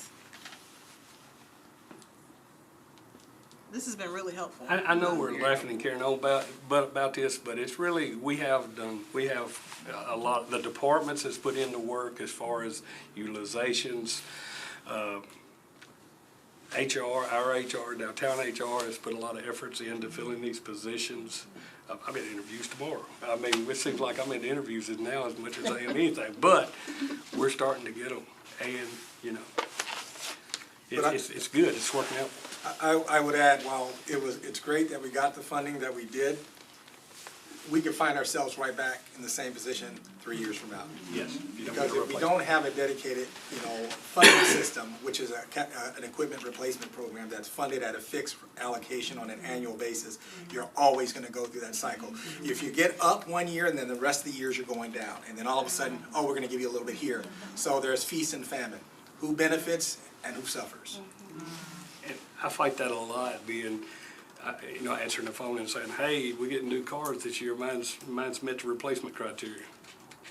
We're not fully funded. Who's getting that money? Well, it's distributed out. Well, who? Actually, you didn't even touch That on turns me the building thing either. Right, That's a another whole whole new story. creature of That's another what we story. just approved, the survey that they Conditional wanted. facility assessments, correct. Hey, And so see, one of the that's things we're trying to do is we're undertaking a fleet assessment to determine what should we have in a capital fleet replacement program, how should it be funded. We hired MTAS to do a study, and we only focused on our first responders, police and fire. We're looking to do a much broader study that will include all of Metro to see exactly what capital equipment replacement schedule needs to look like, what it needs to be funded at a regular basis. In addition to that, we need to know what our deferred maintenance is in our buildings. It's one thing to talk about fleet, it's an entirely different thing to talk about the buildings that Metro maintains. And no one can tell you what that number is. And so we've been funded to undertake that exercise to do a facility conditional assessment. We may come back to council and say, oh, by the way, of all the 100 buildings that we oversee, we're about $1 billion in deferred maintenance. I'm just throwing a number out there. I don't know what that number will be, but it could potentially be that. And the question is, well, how much are we putting into that program to maintain that infrastructure? Yeah, and I guess just to clarify, when you say we oversee, do you mean all of Metro or just general services? Well, we're going to be doing the facility conditional assessment for all general services, not general services, Metro general government, with the exception of the schools. We're going to look at all firehouses, we're going to look at all libraries, we're going to look at things that aren't under general services. We're going to look at all general government facilities. Managed and not managed. How long is it gonna take you to do that assessment? That's a good question. It really depends on how we approach it, and we're in the early stages of that, and we can report back what that time frame might be. It could be a year, it could be 6 months, depending on how many teams we have out there to undertake the exercise. Now, the fleet is consolidated other than codes. Of course, we don't have school board, any of that stuff, but it's fully consolidated as far as Metropolitan vehicles. Except for codes. Except for codes. Yes. Codes or any other departments and boards, like school board. We don't do any of the school vehicles. Who'd you say for that? We don't do any of the schools, police, we don't do drug fund, SID, I think it's called SID now, but we don't do any of that stuff. That's another hopefully when we do, not the allocation, but hopefully when we do this fleet study, they recommend reconsolidating the fleet and putting everything back into a replacement plan. We don't have a replacement plan. So we don't know until you guys approve 4% request or capital request when we can replace vehicles. I can't tell a department when we're gonna, if you ask me now how many mowers you're gonna get, I won't know. I won't know. I know what our recommendations are, but I won't know until the funding actually hits the accounts. And then we can say, we're fully funded and you're getting everything it's due. And if you're not fully funded, unfortunately, you get 2 of the 6 you needed. But years ago, it used to be like that. There was a replacement We had a plan. replacement plan up until the fleet consolidation, which was 2002 or 3, something like that. We had a replacement plan, but of course the replacement fund grows, and the departments pay into it out of the operating budget, and it grows, and that's a lot of money sitting there. And see, I would add, in traditional Somebody could use cities, it for other things. in But they traditional couldn't if it's a cities that diff. adopt best practices, what they do is they set a reserve account where this funding goes in on an annual basis, and it can only be used for that. That's it. You can't draw it out for anything other than its designated use. And we've got to we don't get back do to And that requires because- discipline. Okay. Yeah. We've got to get back to there. Because we robbed Peter to pay Paul. This is, I know we're here to talk about positions, but my recommendations is we've got to do the fleet study. We've got to see what the actual size of the fleet needs to be. I know what the allocation count is, but what is the backup, what's the reserve fleet look like? You know, what's the age that needs to be replaced out? The worst thing you can do is take an old vehicle and try to put it back in service. Paint it and put it back in service. It won't last 6 months. It really won't. It'd be pretty, but it won't run 6 months. Yeah, the harsh reality is Metro's its traditional business practices are being outpaced by our growth. Right. That growth and development is creating a greater demand for service, a greater demand for calls, and yet we're still using the old system to replace and maintain our equipment. Can you, not here, but at some point, can y'all let me know what that cost would be to do like a fleet study to figure that out? We've actually identified that funding, and it's been approved in the CSP. That's what I'm saying, we did it It's in the funding. It was a $1 million approval. Yeah. Okay. I can't remember what they called it, but, yeah. It was a CSP as far as it's for a fleet study, and that's The mayor put it in his It's a budget. comprehensive fleet study including EVs, infrastructure on EVs, replacement plans, what the departments need. It's a full fleet study, and we need it. We need a legit fleet study. I think we had a replacement plan 20 years ago, so we actually had something that we got away from, and I think we're going to have to go back to what we actually had, different model, but what we had 20 years ago. We're going to have to get a replacement.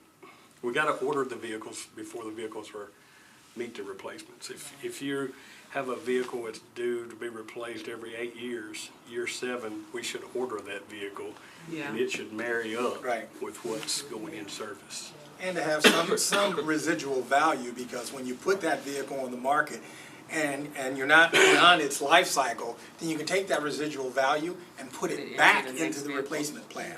So that you're not hitting yourselves every year. If your commitment is $30 million a year to put in a capital replacement or fleet restricted fund, you might be able to put another $5 million in that fund as well, just from what you're liquidating on an annual basis. And we've just always used like some combination of capital spending and 4% for that, right? Random number. Just like whatever we can afford that year. Hodgepodge. Sometimes you might get $4 million. Sometimes you'll liable to get $20 million. It just depends on the revenues. Well, thank y'all for your time. Thank you. Yes. It's like great passing, yeah. Thanks, Mr. Wall. Who can we call up before Parks now? I know, right? Might as well make a night of it. I'm going to sit in here in case she bashes me. I'll see you with my 3 mowers tomorrow.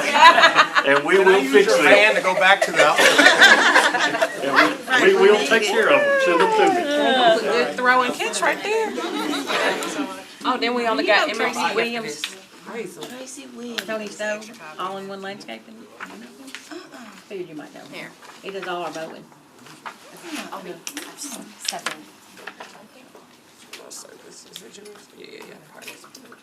All right. Down to 2, and then You number 2. can introduce yourself for the record. Okay, I am Monique Horton Odom, Director of Metro Parks and Recreation.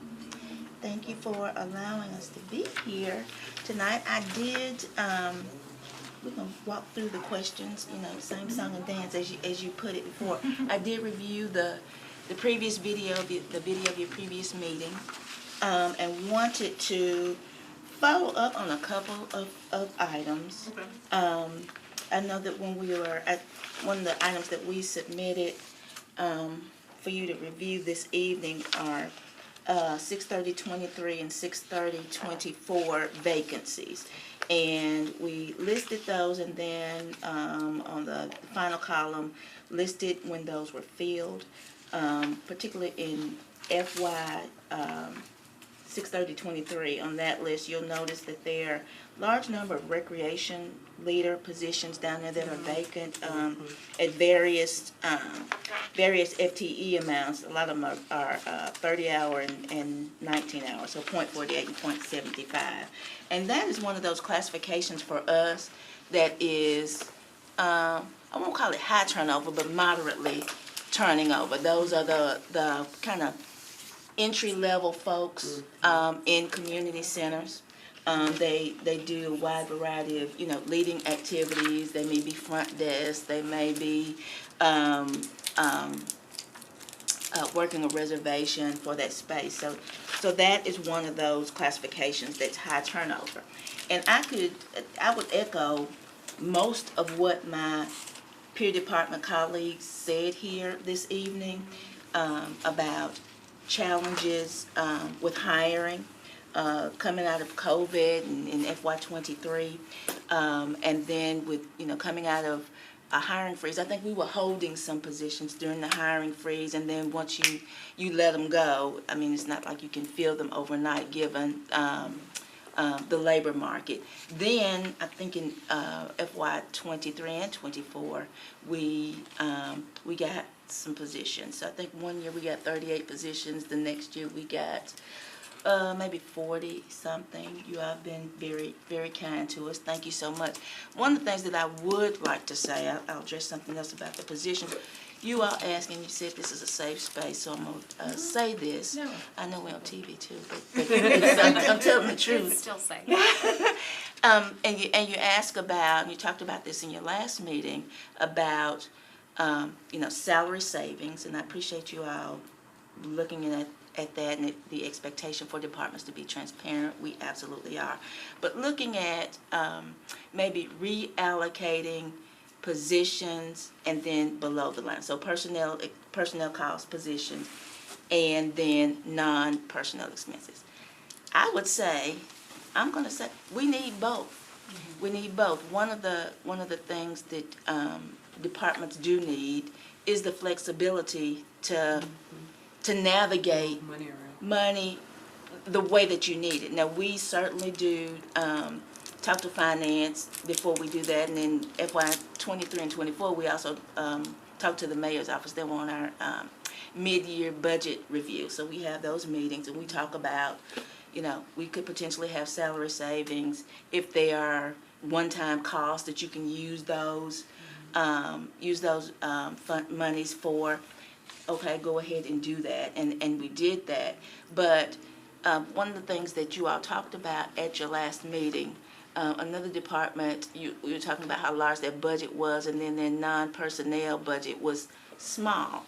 And we're kind of in that same situation, and it is because of, you know, cumulatively, you know, over the years back when we got budget reductions, and I'm going to use this term just to draw a picture, give it a picture.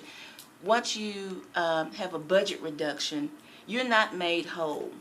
You're not made whole. You have less, and you're asked to, you know, work with what you have, and that's what we do. And so in a budget reduction year, thankfully we haven't had those in a while. But when you do that, as a department manager, what you're trying to do is avoid layoffs. You don't want to have your people out of work. So you're going to cut vacancies, of course. And then once you're trying to meet a certain number, if you have to go below the line to the non-personnel piece, that's what you do. And so for us, just as an illustration, I didn't bring this for everyone, but I just want to, for our FY25 budget, it's about $66 million. About 77% of that budget is personnel. As personnel, and I would still say that we are, thank you. I would still say that we are, not at the staffing level where we need to be. I think libraries talked about, having a lean staff in your satellite buildings. Somebody calls in sick, and then, you got to navigate and try to move folks around, and you have a special event at this building, so you got to make sure you're fully staffed over here, and you pull from over here. You may leave 2 people in a building. That is not safe. So we work that way. But then once we move to our all other, so that's below the line, we have about, what's my number? We have about $15 million in all other. Now take out of that all other, and these are budget numbers, these are not actuals. Take out of that your utilities, that's your have-tos, your utilities, internal service fees, and just take those out. That leaves you about $6.7 million to operate the park system for 1 year. That's How much? $6.7 million. Okay. To operate our park system. How many parks do we have? 178. Okay, is that like I didn't realize, like over there at White's Creek? At White's Creek. Okay, so is that in that 178? That's That good. is, Okay, so that it's is. all those kind of parks. Okay, All that's those kinds of I just parks. use that as an example. Yeah, all Yeah. those kinds of parks. It's parkland. It is greenways are not included in that. We have over 100 miles of greenway as well. We have 28 community centers. We have 4 nature centers. We have 7 golf courses. We have Hamilton Creek Marina. We have the Parthenon. Of course, we have a management agreement with Ascend Amphitheater. What am I leaving out? Oh, Wave Country. Yeah, we talked about that too, didn't we? We have Wave Country. So we have, it's a huge operation. And then we have, as you all have seen, we have various types of positions. So we have regular full-time, regular part-time. We have seasonals. We have what we call pooled positions. And in the budget book, you'll see in our pool positions, those are like as needed, scorers, sports officials, guest instructors. So somebody's coming into a community center or teaching ice skating over at the sportsplex. Those types of positions. We have about 300 of those, but the FTE associated with that 300 head count is like 11.86. So they're like 0.01, it's not a lot. So when you look at the budget book and you see that 1,300 and whatever it is positions that we have, that is included in there. And then too, once we start our seasonal activities, we start hiring kind of early March probably for seasonal. So that's golf. We start to get into community center seasonals because our seasonals work parallel to the summer break for schools. So we have seasonals for that. We have, like I said, golf, Wave Country, Sportsplex. So we have lots of seasonals. So we have seasonals on our books, and we also participate in the Power Youth Program. How many positions do we have? 165. Well, we're budgeted for 165 this year. 165 positions for the Power Youth Program. So all of that. But then back to your earlier questions about salary savings and how we use that. To your point, you asked, I can't remember which department you asked, but it really was a good question about being fully staffed. If we fill every last one of our positions, we would have to navigate to make sure we were within budget. We would either do that now. Anything catastrophic, of course, we would come back to you all for a supplemental appropriation. But having that flexibility to navigate the way that we need to helps the department. We absolutely want to fill positions because when you have lots of vacancies, again, that's workload on somebody else, and it's not spread. You talked about employee mental health here. That's a huge piece of it that we are trying to navigate to make sure that our staff is, working reasonable hours and shifts, what they said what they committed to, within the classification that they committed to, and they have the resources that they need. I'll just bring up one other thing two other things that you talked about asking for what we need, and you all know we're in the budget process right now, and the deadline for operating budget is Friday, and so I'm gonna say this, and don't get me wrong, that you all probably know the budget process, but the budget that you all end up seeing may not be, it's probably not all of what we have requested. Right. Because there are other priorities across the city. You weigh in different departments and they need this. And I know it's tough decisions that you all make, and I appreciate that. But you talked about, for instance, a request for additional funding for utilities. It may not get put forward. It may not. And so you navigate that the way that you navigate it the way that you need to. I'll reiterate that we are certainly transparent in what we do. One of the things, again, I'll touch upon is something that each department talked about is having challenges with hiring. And so one of the things that we did last year, and it was a budget modification, you all approved it, is we were having challenges in our consolidated maintenance division with the M&R worker classification. We worked with Central HR to shift that classification to equipment operator senior to raise the pay. That is the issue that we really run into. It's competitive anyway out there for anybody, but to raise the pay. And now they're almost all full there. And that is, again, in our consolidated maintenance division. That's grounds maintenance. Another section of that is facilities. That's our trades and labors area. We did some pay increases with our electrician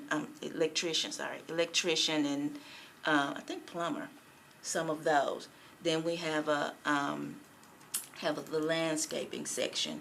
In that section is a tree crew.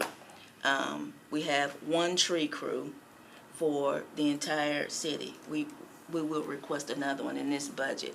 And then we have our custodial staff as well. So we're spread thinly.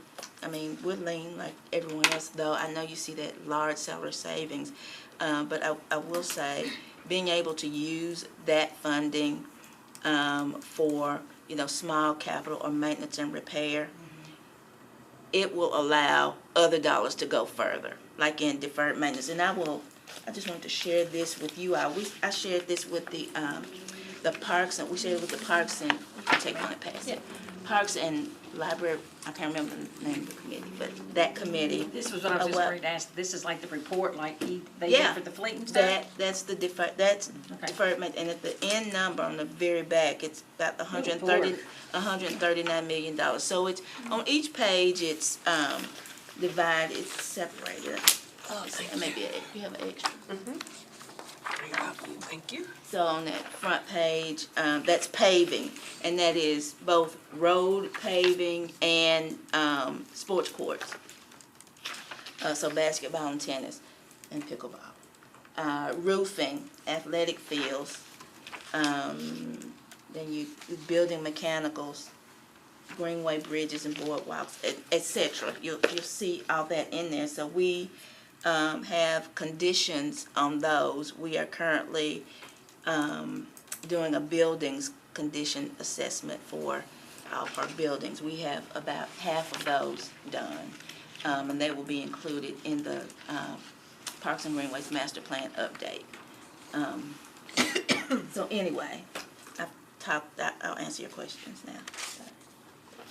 I have one, you kind of spoke to it a little bit, but, and this kind of goes back to something I said earlier of like, in our theoretical council brain, we feel like, hey, this is a possible solution. So I want to honor that this is what y'all do every day and that y'all are the experts and y'all know.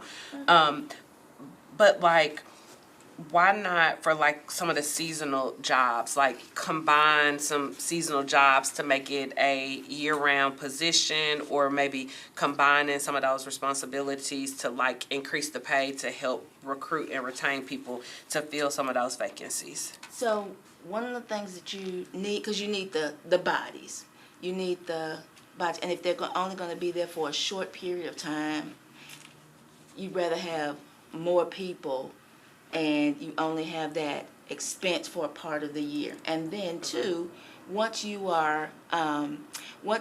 develop a full-time position, the additional expense is the fringes that go along with that. And so we are thoughtful about doing that, but we need particularly in the seasonal period, I'll say March to probably October. For those seasonal positions, and it'll vary in different divisions. We need those. Now, what we also will do in this budget submission is request pay improvements for seasonal part-time positions, because when typically, and I can't remember who mentioned this, I think it was a gentleman from Health, talked about supplementing pay. So traditionally, when Metro has approved COLA or pay improvements for Metro employees, it doesn't include seasonals. And, we don't want them left behind. And typically, what our department has done is absorb that cost. I mean, it's got to come from somewhere. And so we want to make sure that, when people, and I'll just say this, typically what happens, people who are seasonals and with our park system and wave country, etc., they leave once the season is over and then they come right back. So then when they come back, you want to be able to bump them up to, give them some incentive to be there. Same thing in golf for seasonals. But we need the bodies. Is particular. We need the. And so there's not, so most of your seasonal work is primarily March through October, so there's not really seasonal vacancies for the October to March window. Not usually. There may be one division. Does Nature Centers, do they do winter? There's a couple, not Nature Center, they have like a fall position, but Sportsplex, the ice rink has winter seasonals as well. Yeah. But my assumption is most of it would be like spring, summer, when people are utilizing more outdoor services, swimming, and things like that. Right. So, for instance, Wave Country, it'll open Memorial Day weekend. It closes Labor Day weekend. And, one of the things, again, I can't remember who mentioned it, but, society has changed a lot. We've had trouble recruiting lifeguards for years. I mean, way before now. And it's not just us, it's, the Y and everybody else.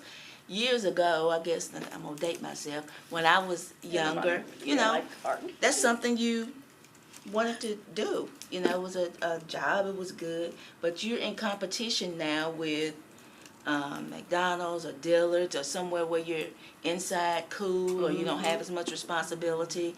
Even for lifeguards, we pay for the certification. We didn't used to. We pay for the certification to try to incentivize them to be there. And one of the things, speaking of lifeguards, one of the things that we have kind of thought outside the box to create is the Lifeguard Academy.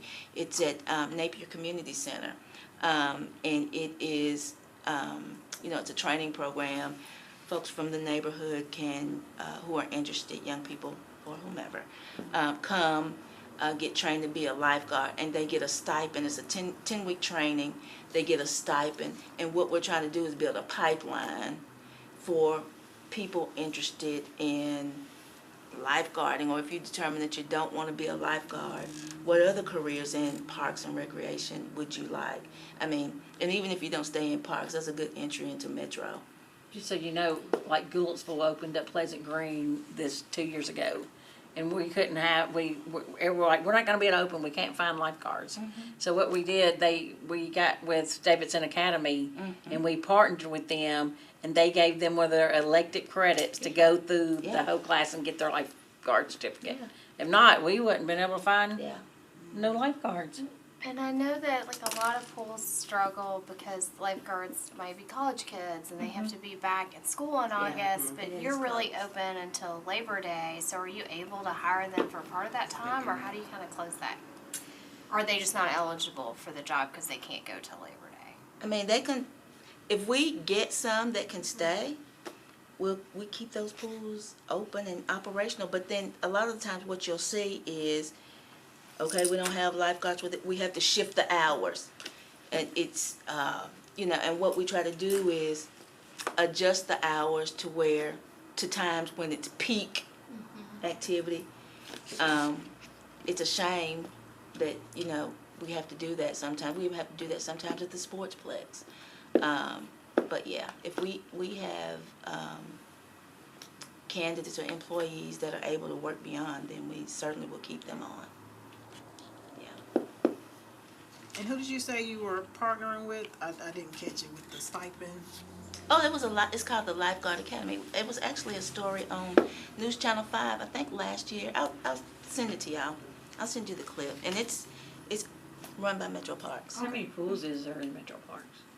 Thanks. I'm sorry. Wait, 3 outdoor, and 6 at, and those are regional community centers. There's like the Smith Springs Community like Center, Smith District Springs, 29. you have a swimming pool. Madison does not have. Madison does not. Is the pool at, what is it, Carter Lawrence at that community center? Is that one open to the Easily. public? That's easily pool. At Rose Park. Okay. Yep. And in fact, you all appropriated, I think it was 4% funding this past year to renovate that pool house and the roof and stuff. Is that why it was closed for a little bit? But they're still working on it. Building more pools is the #1 park request. Well, I'll tell you, it's the #1 park request, and pools are the highest expenditure in a community center or at a location. They are very, very, very expensive and hard to maintain. Not just anybody can maintain them. You cannot, right. That's absolutely correct. The $6.7 million that you estimated that you had left to operate on, does that include any revenue that you generate from registration fees, golf course use? It does not, because our budgets are separate, so there's an expense budget and a revenue budget. All of our revenue comes back to the general fund. And we bring in about $16 million a year. Like you said, golf is golf, Sportsplex, and Parthenon are the top 3. So that's not money that you, it's coming in and you're using it, that's No. just going to the general fund, and you got your budget allocation that you're using. Correct. It's helpful to know. Yeah, that's a big thing right there. Yeah, thank you for that. I thought you were using that, so thank you. I was surprised too. I was like, y'all don't get that money, it goes to the general fund. I said, where's the money going? Is that I assume that's an ordinance or charter, like how does that work? Now I'm curious. It depends on whether it's a special revenue account, to see where the funds are gonna go. It's just general fund. Revenue producing, so Hamilton Creek Marina, the golf courses, Sportsplex, it's a bunch of golf courses. We have seven. And then only 6 of those, only 6 of the golf courses basically are revenue producing facilities. Vinnie Links that's where the First Tee program is operated, and that's not a facility, it's more of a Vinnie Links. So we're Shelby. It's in Shelby Park, the smaller golf course is within Shelby Park. It's more of a kind of a recreational kind of, I mean, adults and kids can play it, but it's not a revenue producing facility. Where's the marina? The Hamilton Church one? Hamilton Creek Marina. Off Stewart's Bell, Ferry, Stewart's Ferry, Bell Road. What lake is it on? Percy Priest. It's between Smith Springs Road and I-40. I mean, that's a long stretch of Bell Road. Oh, It's right there downhill pike. It's Okay. it's got all the In Bell Road. sailboats. And Yeah, they Sailboat slips. And it's over by the skate park, the BMX BMX bike skate park. park. It's around the corner from my house. I Mine will too. say, I know my kids, I know the mayor's kids, we were probably not alone, have all been at sail camps there, which aren't up and going anymore, I guess. Leadership Academy stopped, but spent a lot of time there. It was incredibly affordable, and they would sail at the marina. It was great. That's really cool.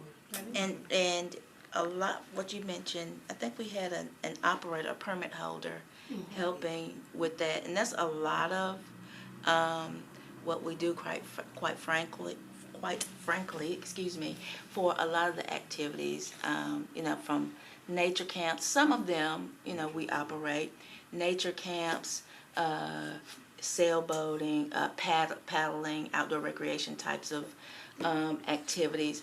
We connect with a permit holder or a nonprofit organization to make programs available to people. Like the one at Beeman Park?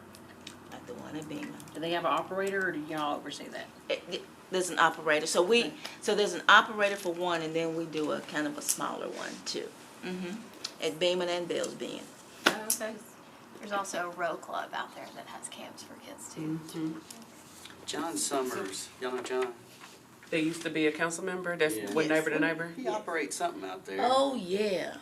What is it? Because when I was something, he used to always come and try to. Yeah. You gotta make sure he gets money. He used to always try to get me to put money out there or something. So. Yeah. I forget what he operates out there. Okay, this is not related to this, but real quickly, what are we doing with that spooky building that's at Ted Rose? So I know exactly what you're talking about. What we do with it right now is we store equipment from the Ted Rose Golf Course. So you mean the building that's closer to the tennis court? That building? Yeah. That's what we do with it. I mean, that's what we do. I've never been inside of it, but what I've been told, I don't know what happened to the people. Okay. Like, that people left their workstations like the way they were, and like. Can we go inside it? What? We can probably get you in there. The last organization that actually had like a permit for it was the Charles E. Davis Foundation. Okay. And then they left and vacated. I think they had left some vans there too or something like that. But anyway, so we use it as storage because it is not fit for habitation for, I wouldn't put anybody in there to. It doesn't look like it. No. And that's at Ted Rose? Yeah, by the tennis court, on the tennis court side, coming around Metro Center. It's on my list. It's far by, down, but it like would be across nice to look better. Understood. Across from the Ted Rhodes sports field. looks like You know a where movie set You for see how the like kids a- in Yeah, Metro I've Center heard it's playing just football, like people soccer. disappeared. And it's just the. It looks like a little portable Maybe kind you can of recruit building. somebody to film a TV show. Pay attention to Like that a next murder time I'm passing mystery. Joey on. Any additional questions for Director Odom? I'm scared. I have one really quick question. It's a little off topic, but it's very fast.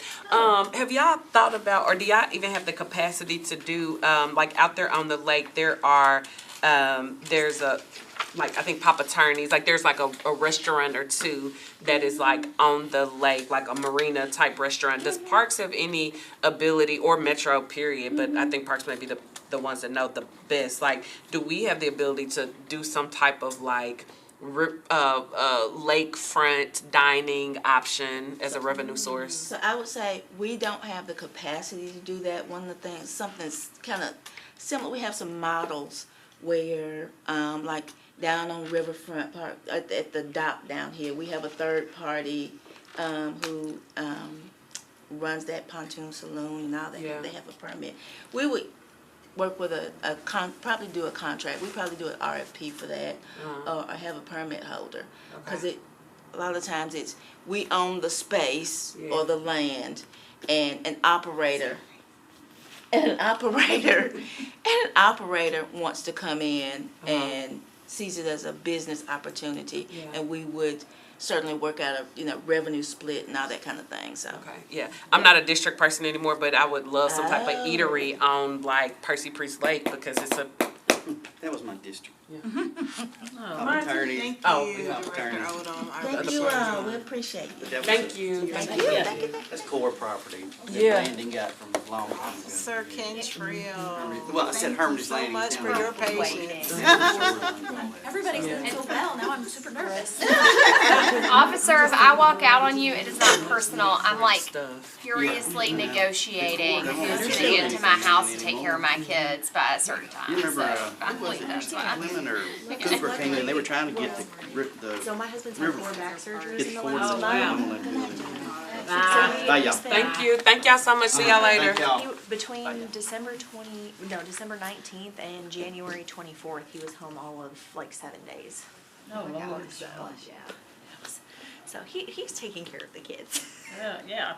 Or they're taking care of him. Yeah. One way or the other. One or the other. Well, again, if I run out, so. Thank you so much for your patience. Yes, absolutely. Last but certainly not least. Save the best for last. Yes, absolutely. That's how save the best for last. That's right. If you could introduce yourself for the record. Yes, I'm Captain Kelly Cantrell with Metro Nashville Police Department. All right, Captain. All right. Like to see it.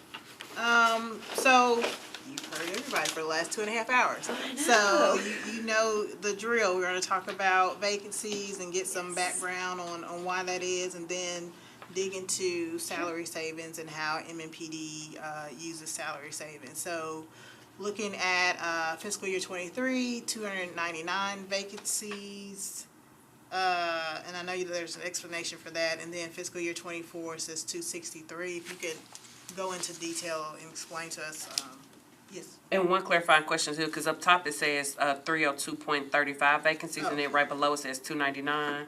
So just understanding the discrepancy in those numbers. Yeah, I think the discrepancy was a difference probably in the systems that were used between our internal tracking system and what maybe I would presume, HR would have, like big Metro HR.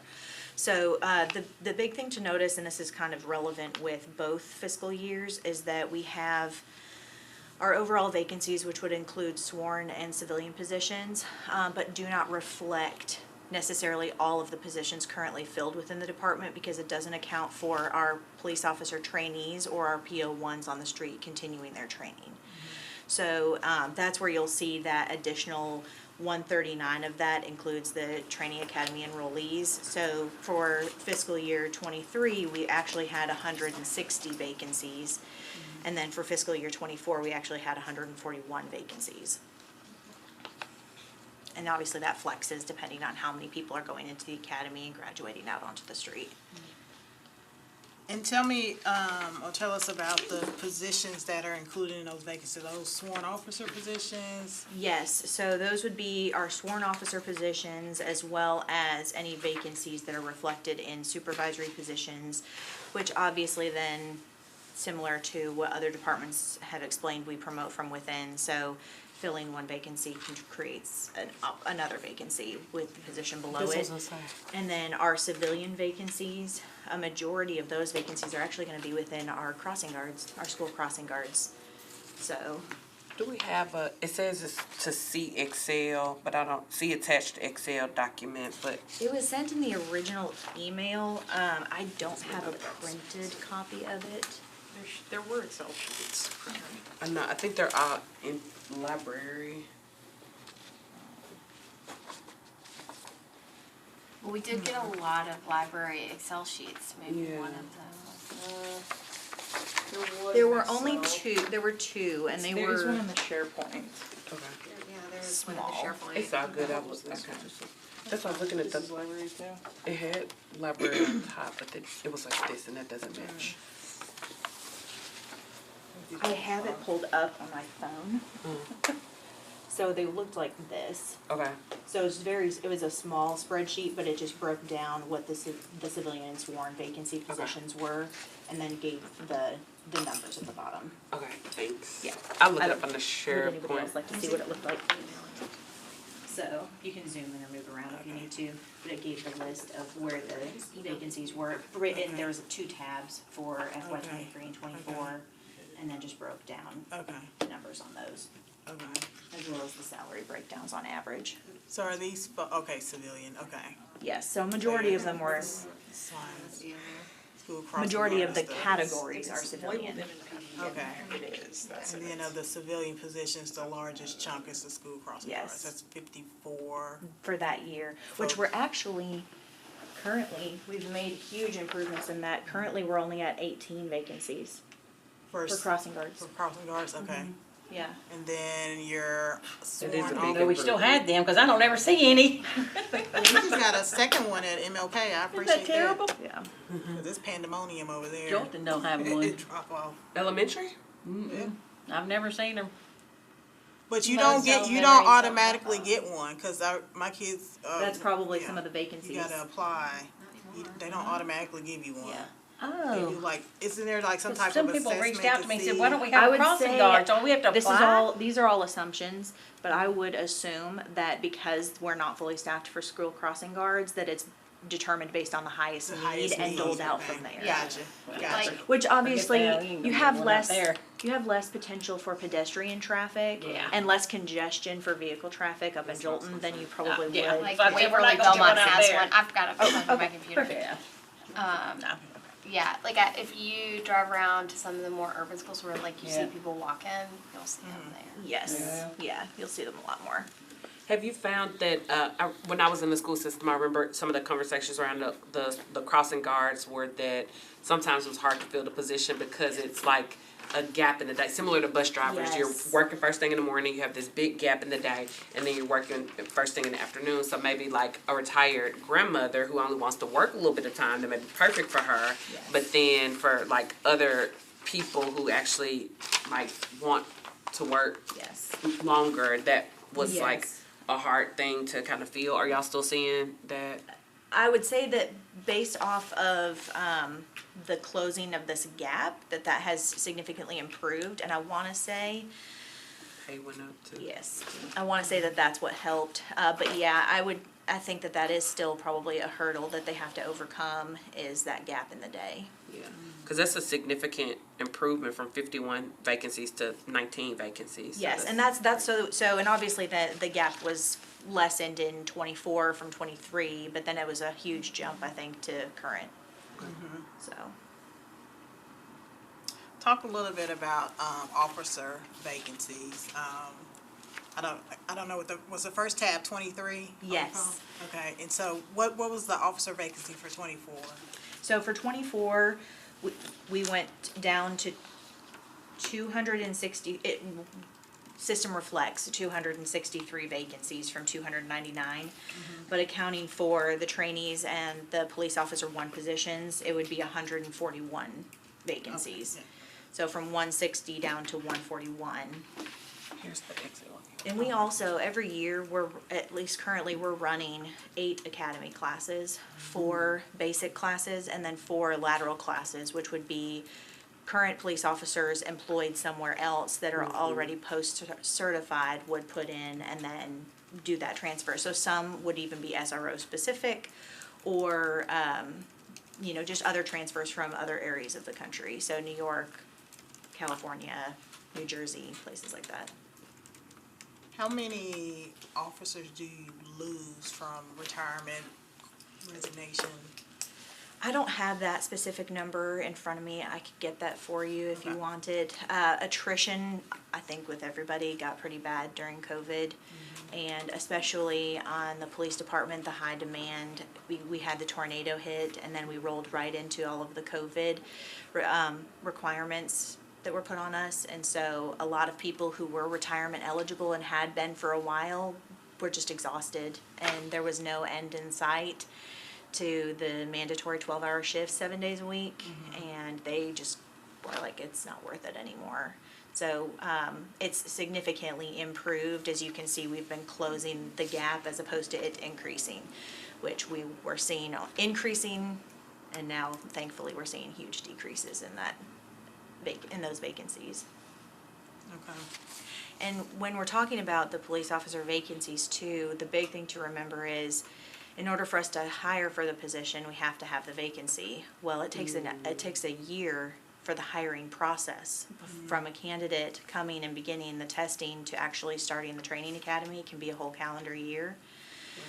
So when you look at reducing potential vacancies, you could put yourself in a really bad position of being really far behind what the community needs, because of the time it takes to actually produce an officer out on the street is actually closer to 18 months from beginning of the process to being out as a trainee in a car with an FTO. So it's not even an extra patrol unit yet. That's almost 2 years.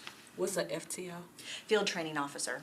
Oh, so okay, after we trainer. yes, yeah. So after we graduate the academy, they get their practical training on the job with a training officer. And do you have to go to the academy to stay, or no? Is it during the day and leave? Yes, yeah, so we're not the state academy, so they don't stay Okay, on okay, site. okay. So it's 6:30 a.m. to 4 p.m. So the academy is 6 months? Approximately, for the basic. The laterals are shorter because they're already post-certified. So what they're doing is they're updating them on Tennessee law, metro ordinances, how we operate as a department. They're doing, shortened or abbreviated versions of firearms training and vehicle training, and make sure that everybody's on the same page. And then they're getting released in a shorter period of time with a training officer. And then that period of training is also slightly shortened. And then you're 6 months with the FTO? Typically for a basic, yes. And I know that it is shorter for the laterals. I would say it's probably 3 months. If they were like 3 months in the academy as opposed to 6 months, 3 months out PO2, or with a FTO as opposed to 6, but that I could be wrong on that. I'd have to check with our training academy. Do they also go through like sexual harassment training and things Yes, like that? all of the mandatory HR trainings are all conducted while they're at the training academy. Okay, even for the people that came from a different place? Yes, yeah, yep. So looking at salary savings. Yes. So for the salary savings, you'll see the breakdown on the initial things that those salary savings are put towards regarding our insufficient funding regards to IT costs. We've got other fringe benefits that tend to go not fully funded that we put those savings towards. And then anything that we would have left after those itemized things would go towards all of our crime reduction initiatives, our drag racing, our auto burglary, auto theft initiatives. Okay. And then obviously, your critical incidents that pop up that, like Antioch or Covenant, that are huge resource cost. Okay. So you've got, fiscal year 23 was 15.5 million. That's your bucket that includes regular pay, leave pay, and holiday pay. Yes. Okay. And then that money was used for this breakdown of stuff, right? Correct. Okay, so. So after that breakdown, you got the 3 million that's left that would have been put towards our overtime initiatives department-wide. All right, so you've got about 5.2 million, that shift differential, longevity pay, paid family leave, injury on duty pay, and state funded retention pay. Mm-hmm. Okay. But they had a budget for that of 3.7, so that left a deficit of the almost 1.5. So you had to pay the 1.5 out of the 15? Out of the 15. Yes. Okay. Yes. Okay. Mm-hmm. And then you had this almost 11 million, 10.9 million is all overtime. Yes. Yes, and that would be overtime that's not accounted for or budgeted, so above what's budgeted, yes. And is that overtime that you would have incurred if you were fully staffed? I would like to say that some of it is not, like some of it we would be able to offset if we were fully staffed. I think that the impact of being fully staffed, though, we would feel in other areas in terms of being able to do those directed crime initiatives when you start to, because those things are cyclical or are constantly changing. You solve one problem here and another problem can pop up over here. Yeah. And so some of that overtime I think is unavoidable no matter how much staffing we have. But the fringe that would come from it could be impacted in a positive way because it could be spread out amongst more officers. So it may, you know what I mean? Those things may have some savings there. At least that makes sense in my head. And Yeah, so. that makes sense out loud.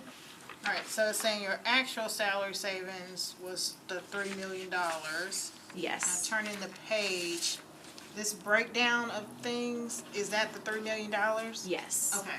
Yeah, so those would be the contractual obligations that aren't fully funded. Okay. And so this first paragraph is what blew our mind last meeting. So your non-salary budget for fiscal year 23, $30,198,900. And then I'm looking at this minus Metro internal service fees, which is $13,765,000, leaves $16,433,900. So this is your operating budget for the year, $16 million. Mm-hmm. Which, if you take those internal service fees out, which I had. And what are those, by the way? Yeah, that was one of our questions. Yes, and it was in one of the responses sent. So it would include like our info system charges, radio shop, telecommunication, and what we send to fleet for the vehicles. Okay. Can you say that one more time? Yeah. Mm-hmm. So the info systems charge, radio shop, the telecommunication charge, and fleet management fall within those internal service fees, which are constantly increasing, like what everybody was talking about as far as our utilities cost and all of that. Okay. So you've got your salaries and fringe benefits, which is the bulk of your budget. Yes, about 90%. Okay. Then you've got these internal service fees, leaving you with 16.4 million. What are you paying for with the just not line by line, but generally, what are you paying for with the 16.4 million? So those would be equipment purchases. Those would be if you're sending officers to training. Those would be what you would use for maintenance things that wouldn't be covered by general services. So it could be horse feed or food for canines, veterinary bills. My mind just automatically went to animals. The running of the precincts as far as supplies. Our other IT costs that we carry internally for the systems that we use that are specific to police. crime lab, their equipment cost, all of those would be included in that. Okay.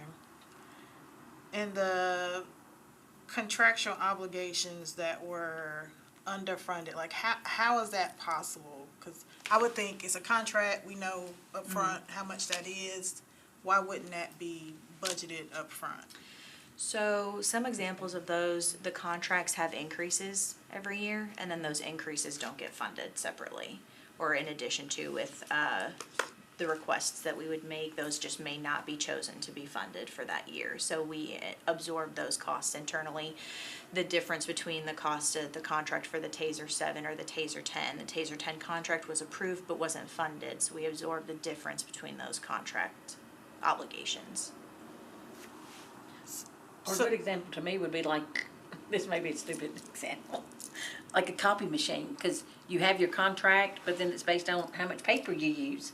So that, you know, if the more you use, at the end of when you go to pay that month, it may be higher than, maybe a stupid analogy. No, that's not stupid.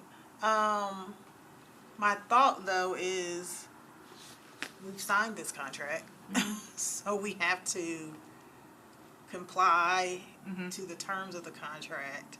So I guess it's just, I'm not understanding. Is it just, so when the budget is done, finance knows you can absorb the cost, so they're going to use that money for something else? That is my understanding that because we know the departments are going to have salary savings, they know that the departments can't absorb some of these costs. Okay. So I think that it is, while the majority of these things are being budgeted for, you don't have to budget for certain increases because the department can absorb it. Yes. It seems as though what I have gathered, and I could be wrong, but you're here, so you tell me. It seems as though what I have gathered is, let's say that and I'm going to use really loose numbers to make it easy. A department needs $2 million to run, but we give them $1.5 million. We know that they need $2 million, but we know that they're going to have, you know, another $1 million in salary savings. So we're not going to fully fund them because we know that they can use their salary savings. So if we adjust the way that the budgets are done, it would be more in the operating budget to actually operate, and they would have less for the budgeted, they're using these budgeted positions to balance their budgets, basically. And if we take away the budgeted positions, they can't balance their budget unless we change the way that they're doing operating budgets. Yes, and I, you know, I can echo what everybody has said, is obviously we would much rather prefer to have the people to lessen the load on the employees that we do have. You know, our officer wellness is, you know, a huge concern and what we deal with on a daily basis. And so we would prefer to not run them ragged. And as others have said too, if we get to the point, and hopefully sooner rather than later, where we are fully funded, it just, you solve one problem here and it creates another problem over here. Our budget's gonna go. You will see that, you will, with the savings that have been imposed, you will see that it reflected in our upcoming budgetary request. So, because the savings pretty much sucked up all of our salary savings that we would have utilized for other overtime initiatives. And so, you'll see, I think we've prepared supplemental requests to ensure that we can continue to offer the same services to the community that we have been for their safety and while they're in, and you know, for our community members as well as our guests that come. Okay.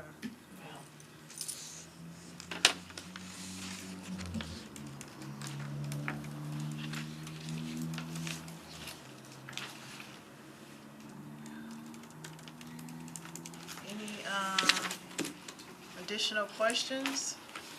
I have one, and forgive me, because you explained it, but I still didn't understand it.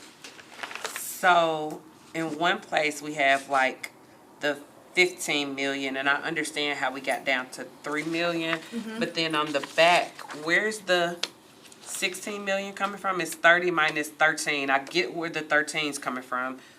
I'm not getting the 30 and the 16.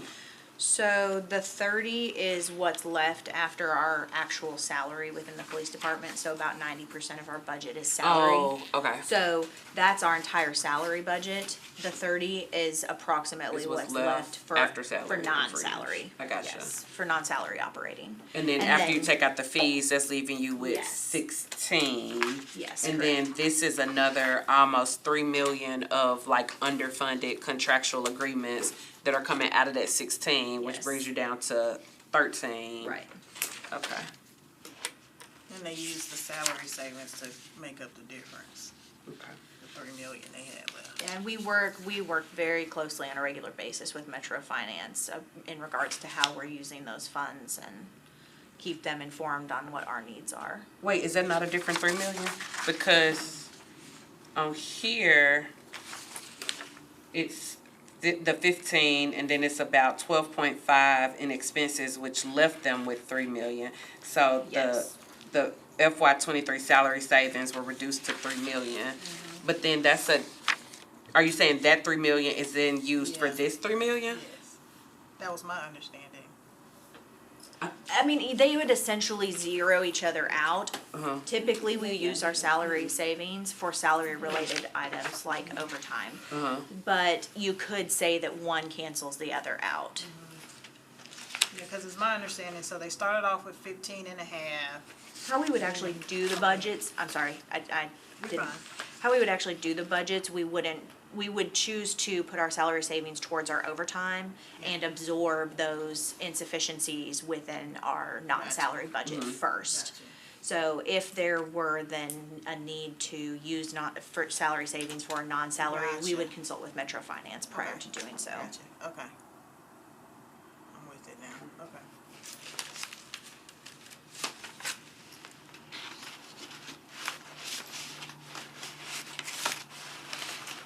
But one of the benefits of going last is that we've heard from Yeah, we got multiple other, so it's We like the kinda understand candidates there, everything, yeah, yeah. yeah. Well, so- and until you start doing this and looking at this stuff, like, you have nothing to go on until you just start looking at it and asking a million questions. Yeah.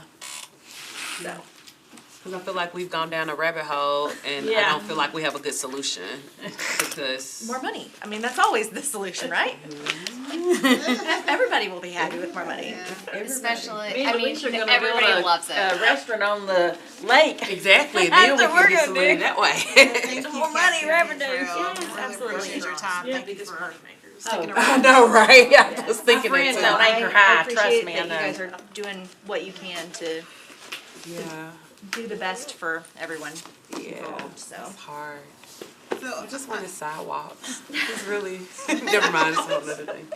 Sorry, thank So- you. We all just wanted sidewalks. It's like everybody just runs for office for sidewalks. Yeah, because we just wanted sidewalks, and here we are. at 8 So, o'clock in I the didn't want sidewalks.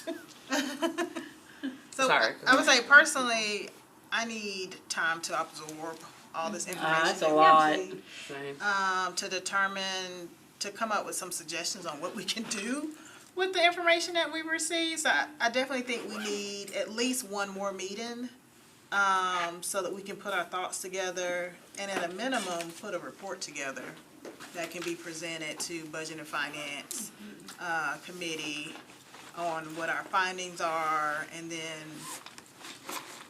what some possible solutions are. I know, more money is always top of the list, but we only have so much money. But yeah, I feel like we've taken in a lot of information and need time We surely to have learned a lot. think. We drank Oh, from a yeah. water hose. Yes, we definitely learned. Just don't drown. Yeah. So If you have any questions that pop up for us, please, shoot us an email and we'll be happy to try to clarify anything that seems unclear. Thank you. Clear as mud. I think we got it. That's we always can the pick our answer. next I wanted meeting. paving and storm drains. Is email okay to pick our next meeting date? Okay. Yeah. All right, so any objection to You adjourning? can't have sidewalks where I live. All right, we are adjourned, folks. Thank you.